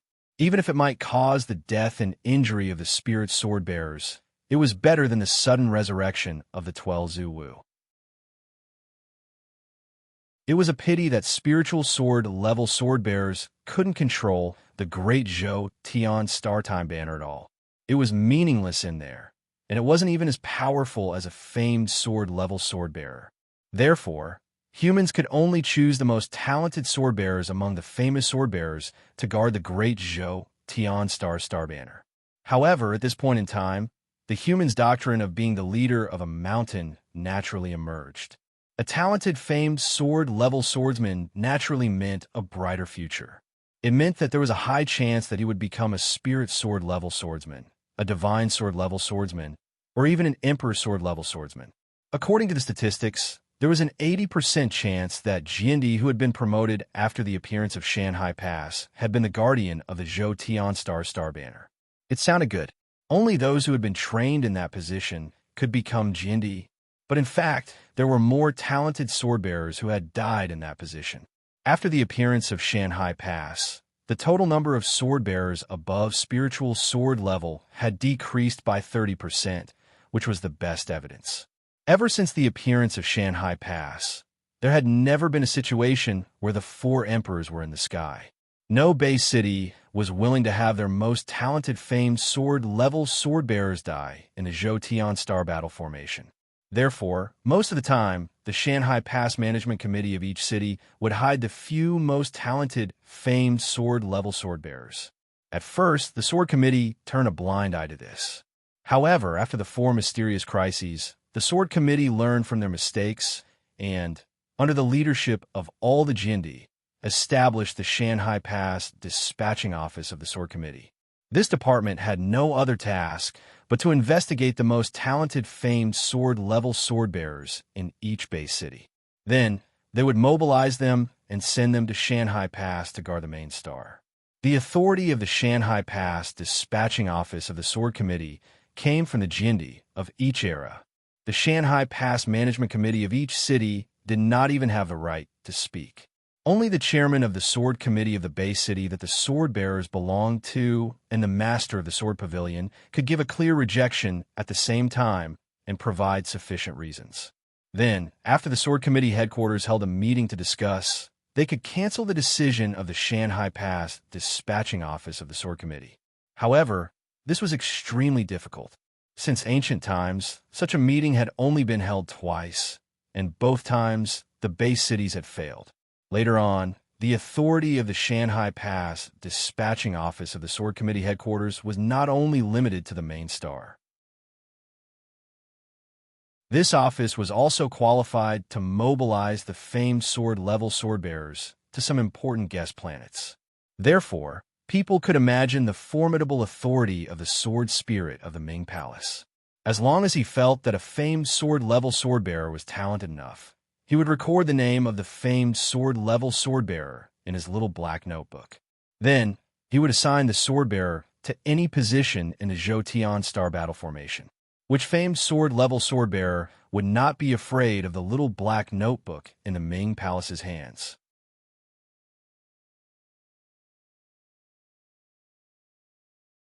Chapter 796. Ever since the sword spirit of the Gue Palace became the director of the Shanghai Pass Dispatching Office of the Sword Committee headquarters 3 years ago, the sword spirit of the Gue Palace had begun to play with the so-called blood circulation policy. He encouraged more sword bearers to go to the Shanghai Pass to gain experience. As a result, in just 3 years, the sword spirit of the Gue Palace had assigned more than 480 sword bearers to the Shanghai Pass Dispatching Office. Less than 100 sword bearers were assigned by the other 8 base cities. It was said that not many of the famed sword-level sword bearers were still alive. Many families had received death notices. These famed sword-level sword bearers had sacrificed their precious lives for the great cause of mankind. Later on, the sword bearers of the Gue Palace had found some clues. It turned out that the sword spirit of the Gue Palace was eccentric. Anyone who had offended him would be recorded in a black silk notebook and sent to the Shanghai Pass Dispatching Office, regardless of whether they were talented or not. The Black Hall's Sword Spirit's notebook was a tool that the sword spirit used to retaliate. What was more terrifying was that the sword spirit of the Gue Palace was backed by Longsure Jindi. As long as Longsure Jindi was alive, nobody would dare to question the sword spirit of the Gue Palace. Therefore, most of the sword bearers of the Gue Palace were afraid of the sword spirit of the Gue Palace. What was more infuriating was that the sword spirit of the Gue Palace liked to wander around the world. From time to time, he would appear in a base city and send a batch of sword bearers of the Gue Palace to the Shanghai Pass Dispatching Office, which was terrifying. All the sword bearers of the Gue Palace would stay far away from him. If they heard that the sword spirit of the Gue Palace had appeared in their city, they would immediately lock themselves up at home or simply leave the city to take the risk. In short, they didn't want to wander around on the streets in case they bumped into this jinx and were sent to the Shanghai Pass Dispatching Office. Some people might ask why the sword spirit of the Gue Palace didn't gather all the sword bearers of the Gue Palace to complain to the Sword Committee headquarters if he was so outrageous. Even Longsure Jindi wouldn't dare to do anything to the public in the face of all the sword bearers of the Gue Palace. If the sword spirit of the Gue Palace was a weak and incompetent sword bearer like Hao Yan Jindi's son, the public would be indignant. However, the sword spirit of the Gue Palace was a fierce man who had fought his way back from the Shanghai Pass Dispatching Office. Originally, every sword wielder was allowed to guard the mountain pass for 3 years. However, after the Gue Hall sword spirit became a famed sword wielder, he took the initiative to apply to enter the mountain pass and stayed there for 7 years. It wasn't as if someone was purposely forcing him to stay there. Spirit of the sword bearers of the sword spirit had to stay in the dispatching office for 3 years. It was only when the sword spirit of the Gue Palace had accumulated too much sword essence in his body that he had no choice but to come out and synchronize with the sword lady of the spirit sword realm. Then, he hit the target with one strike and became a spirit sword realm sword wielder. Only then did his fighting career in Shanghai Pass come to an end. It was said that the sword spirit of the Gue Palace was guarding the most dangerous main star, the Myrtle Imperial Star. In the past 100 years, the main star, the Myrtle Imperial Star, had been attacked 172 times. On average, it had been attacked 7 times per year. Everyone knew how dangerous it was.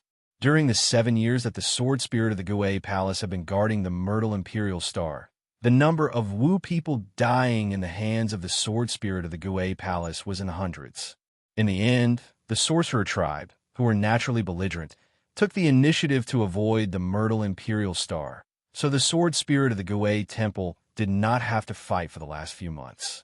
Only then did the sword spirit of the Gue Temple make a trip to Yanjing City and become a spirit sword level sword wielder. Therefore, The sword spirit of the Gue Palace didn't get the position from the sword spirit of the Gue Palace's Shanghai Pass dispatching office. Instead, he got the position from the sword spirit of the Gue Palace.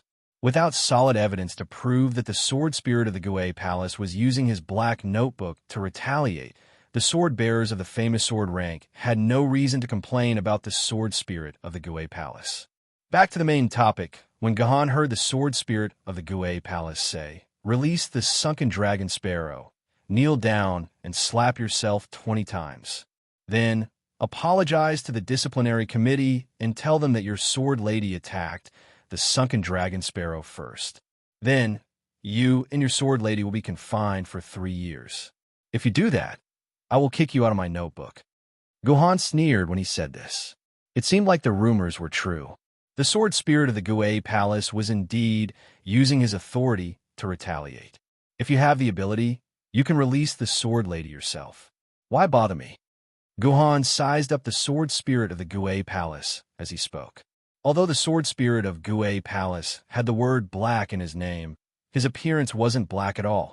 On the contrary, he looked very fair with golden hair, a tall nose bridge, and pale skin. If it weren't for the fact that his pupils were black, it would be hard to believe that he had some Chinese blood in his bloodline. Very well. The sword spirit of the Gue Palace nodded and took out his black notebook. Then, he took out a fountain pen and asked, "What's your name? I don't need to trouble you." Gohan smiled and extended his hand. Before the sword spirit of the Gue Palace could react, the black notebook was already in Gohan's hand. The crowd was dumbfounded. What did they just see? Someone actually snatched the black notebook from the sword spirit of the Gue Palace? The sky was falling and the ground was collapsing. This fellow was dead meat. The sword spirit of the Gue Palace would definitely send him to the area with the highest mortality rate in the Shanghai Pass. The sword spirit of the Gue Palace didn't say anything. He just looked at the black notebook that was snatched away. No one knew what he was thinking. However, Gahan didn't think that snatching the sword spirit's notebook was a big deal. The sword spirit of the Gue Palace wasn't a sword master. Without the protection of the sword lady, he was only slightly stronger than an ordinary sword bearer. Otherwise, Gahan wouldn't have been able to snatch the sword spirit's notebook so easily. What does the sword bearer want to do by snatching the sword spirit's black notebook? A crowd asked curiously. I wonder if he wants to destroy the black notebook. That way, the sword spirit of Gue Hall won't be able to do anything to him, one of the onlookers guessed. The black notebook isn't important. How can a notebook that costs 1 yuan not be bought? What's important is that the sword spirit of the Gue Palace probably remembers this sword bearer very well. This fella can't escape from the Shanghai Pass, someone else said. However, he immediately smiled happily. However, this is good news. The sword spirit of the Gue Palace might not remember all the names in the black notebook. If that's the case, the other sword bearers who have their names in the notebook might have a chance to survive. I'm going to tell my brother-in-law. A few days ago, the sword spirit of the Gue Palace recorded his name in the notebook. He's spending his last moments with his family. I'm going to tell him the good news immediately. Unfortunately, the onlooker could not tell his brother-in-law about the good news. This was because Gahan did not destroy the black notebook after snatching it. Instead, he took out a fountain pen and wrote a string of words on the black notebook. Here, I don't need someone to write my name for me. Gahan threw the black notebook back to the sword spirit after he was done writing. So you're Gahan from Yuzhong City. The sword spirit of the Gue Palace glanced at the words on the notebook. You can't escape the fate of going to the Shanghai Pass anyway. It doesn't matter if I write it or not. After saying that, the sword chi in the sword spirit's hand suddenly exploded. The black notebook that had terrified countless people turned into black powder. I don't like people writing on my things either, the sword spirit of the Gue Palace said expressionlessly. The sword spirit of the Gue Palace said expressionlessly. He then patted the deep-water dragon sparrow's body, and the deep-water dragon sparrow turned into a ray of light and returned to the sword spirit of the Gue Palace's hand. This was a good way to break the solid frost lock. All they had to do was turn the sword maiden back into her sword form. Even if the solid frost sword aura was 100 times stronger, it still wouldn't be able to stop the sword maiden from turning back into her sword form. We'll meet again. The sword spirit of the Gue Palace was about to leave Guhan's room with the deep-water dragon sparrow. It seemed like he had no intention of tangling with Guhan any longer. Logically speaking, Guhan should feel lucky. After all, Guhan hated trouble. It would not do him any good to get entangled in this matter. However, Guhan did not do that. It seemed like Guhan did not want to let the sword spirit of the Gue Palace go just like that. When the sword spirit took a step forward, Guhan suddenly said, "Your deep-water dragon sparrow attacked my heavenly sword. Are you going to just let it go? Shouldn't you give me an explanation?" "What explanation do you want?" the sword spirit asked without turning around to face Guhan. "Let's have a duel. I want to personally teach the deep-water dragon sparrow how to be a sword lady and the sisterhood treaty." Guhan actually took the initiative to issue an absolute invitation to the sword spirit of the Gue Palace. This was the first time Guhan had issued an invitation to a duel in the real world. "I refuse," the sword spirit of the Gue Palace said before disappearing from Guhan's room. The sword spirit of the Gue Palace actually refused the duel? How could he refuse such a challenge? The onlookers discussed among themselves when they saw this scene. They could not understand the sword spirit's refusal. In their opinion, the sword spirit of the Gue Palace was a proud and arrogant crown prince of the Sword Arch, so he should respond to any insult. Therefore, he shouldn't be a coward and refuse the challenge of a duel. However, the sword spirit of the Gue Palace had actually rejected the duel without hesitation. Why did it feel so unreal? No matter what, Guhan could already imagine that what had just happened would definitely become big news. It would become a hot topic in Swallow Capital City. He reckoned that everyone would be talking about him and the sword spirit of the Gue Palace for the next 3 days. Boring. Guhan shook his head and closed the door to his room. He then returned to his room to sleep.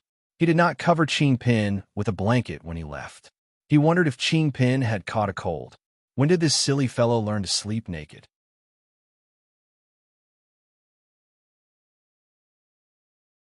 Chapter 797. Actually, when the quarrel started this morning, Guhan should have walked out of his room. However, when Guhan opened his eyes, he helplessly realized that Qingpin, who was in his arms, had taken off all his clothes. His naked body was stuck in Guhan's arms, and he sniffed from time to time as if he had caught a cold. Sword maidens naturally wouldn't catch a cold, but it wasn't a good habit to sleep naked. Therefore, Guhan helped Qingpin put on his clothes before he came out of the room. However, he didn't expect to see Tion facing the attack of the water dragon sparrow, which led to the following scene. Guhan directly went back to his room to educate Qingpin and help Qingpin get rid of his bad habit of sleeping naked. On the other side, the rest of the sword maidens had surrounded Tion, leaving her no space to move. What did the water dragon sparrow mean? Qi asked with concern. Yes. What's going on inside? Douyu chimed in. Tion, we are all good sisters. Tell us what happened, and we will help you kill her. There are 6 of us. In the future, there might be 12 more people. I think we should form a football team. Shui accidentally changed the topic. I didn't say anything and just stared at Tion. Juzi also stared at Tion with her big, curious eyes. She really wanted to force Tion to her death. What made Tion even more unlucky was that Juzi and Qidian, these 2 perverts, were blocking her way. She didn't even have the chance to escape. Goodbye. Tion stuck out her tongue at everyone, then turned into a ray of light and flew into Guhan's room. This guy actually escaped by returning to his sword. What spread the fastest in this world? Of course, gossip spread the fastest. In just one morning, almost half of the sword bearers in Yanjing City had received the latest news. The sword spirit of Gue Palace had completely fallen out with Guhan, the former sword pavilion master from Yuzhong City. This guy was destined to be sent to the Shanhai Pass by the sword spirit of Gue Palace. It was estimated that he would be sent to the most dangerous place. Only God knew if he could survive. However, everyone's focus was not on Guhan, but on the black notebook of the sword spirit of Gue Palace. It was said that the Black Notebook had been destroyed by the Gue Palace sword spirit himself. Many famed sword-rank sword-bearers were grateful and felt that they had escaped a disaster. However, they didn't know that the sword spirit of the Gue Hall had bought a small notebook from a stationery store by the roadside after leaving the Su Sanuo super luxurious hotel. The news quickly spread to Yuzhong City and reached Lu Lei's ears. When Gahan was teaching Qingpin not to sleep naked, Lu Lei's phone call came. "What's the matter with you? How did you offend the sword spirit of Gue Palace?" Lu Lei's voice was full of anger. Obviously, he was very dissatisfied with Gahan for offending such a person. "It's not a big deal, Master. It's fine if I offend him. I've been on the watch list of the Sword Committee for a long time. Sooner or later, I'll have to go to the Shanghai Pass. This is something I can't escape from. Why should I be afraid of his lousy notebook?" Gahan said calmly. "What do you know? Even if you have to go to the Shanghai Pass, there's still a difference between leaving earlier and leaving later." Lu Lei coughed twice angrily. "With my old bones, I can at least let you live outside for another year, so that you can accumulate more sword essence. Then, you will have a higher chance of surviving in Shanghai Pass. Do you understand? That's not much of a difference. The last group of people who went to Shanghai Pass haven't even left for a month, so the next group will take at least 4 to 5 months. This amount of time is enough for me. Who knows, maybe my disciple will directly become a spirit sword level sword holder." Gu Han said indifferently. Do you think you still have 4 to 5 months?" Lu Lei was so angry that he laughed. "Let me tell you, the next batch of people will be replenished in the Shanghai Pass next month. With the temper of the sword spirit of the Gue Hall, you will definitely be in the next batch of people. Just wait to go to the Shanghai Pass next month." How could this be? Gohan's hand trembled. He felt that it was somewhat unbelievable. According to the rules, doesn't the Shanghai Pass replenish people every 6 months? There has never been such a rule in the Shanghai Pass. It's just an unspoken rule. Lu Lei's voice suddenly became weaker. "I just received the news. Yesterday, the Zhu Rong tribe, Xinming tribe, and the other 4 tribes in Shanghai Pass suddenly launched an attack on the 4 main stars: Taiwei Imperial Star, Ziwei Imperial Star, Donggong Azure Dragon Star, and Beigong Black Tortoise Star. The guardian sword bearers of Taiwei Imperial Star and Donggong Azure Dragon Star have been sacrificed. All the Zhou Tian Star time banners of these 2 main stars have lost their effect. Only the sword bearers of Ziwei Imperial Star and Beigong Black Tortoise Star are still struggling. How could such a terrible thing happen?" Gahan's expression immediately turned ugly. It was not because he was about to go to the Shanghai Pass, but because he was deeply worried about the situation in the Shanghai Pass. As mentioned before, the most dangerous situation of the Zhou Tian Star battle formation was when 2 sword bearers of the main stars died at the same time, causing the Zhou Tian Star time banners under the control of the 2 main stars to fall. If 3 main stars were to fall, it would mean that the Zhou Tian Star battle formation would completely collapse, and the 12 Zhu Wu would have to break out of the formation. Such a terrible situation had happened 4 times in the past. The most recent one was more than 90 years ago.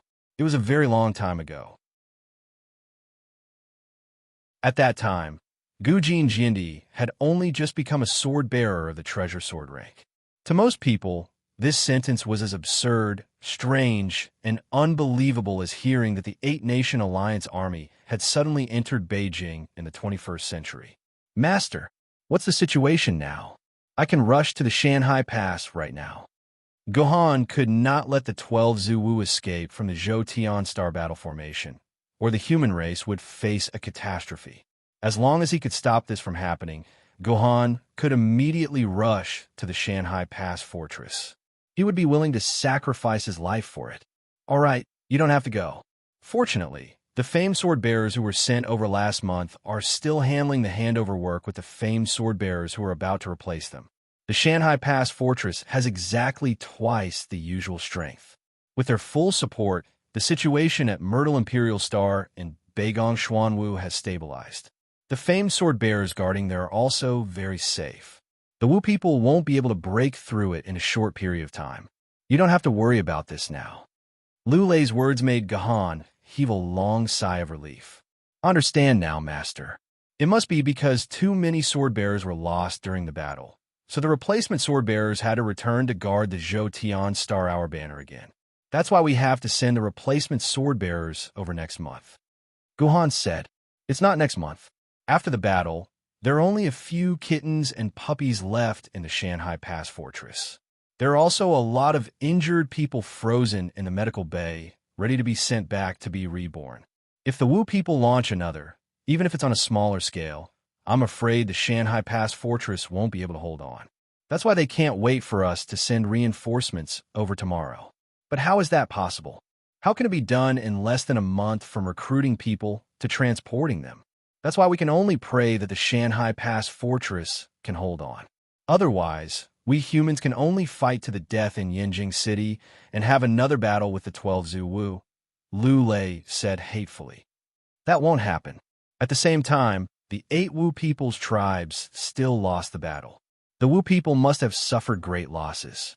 It's uncertain if they can launch another decent attack in the next month, let alone try to break through our home planet again.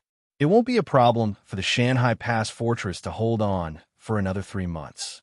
They are just afraid and want to escape from Shanghai Pass as soon as possible. Guhan directly exposed the thoughts of the swordsmen in Shanghai Pass. No matter what they are thinking, we humans can't let anything happen to Shanghai Pass Fortress.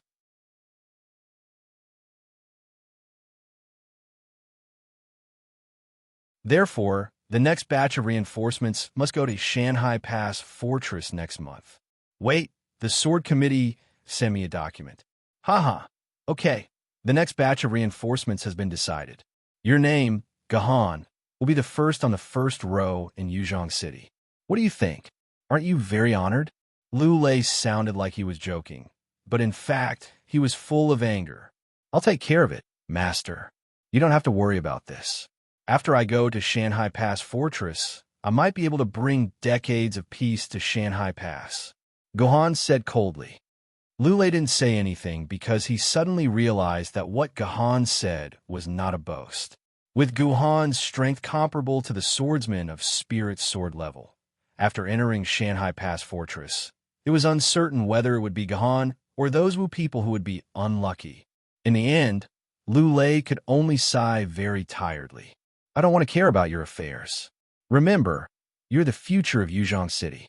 The heavy burden of Yuzhong City's future will fall on your shoulders sooner or later.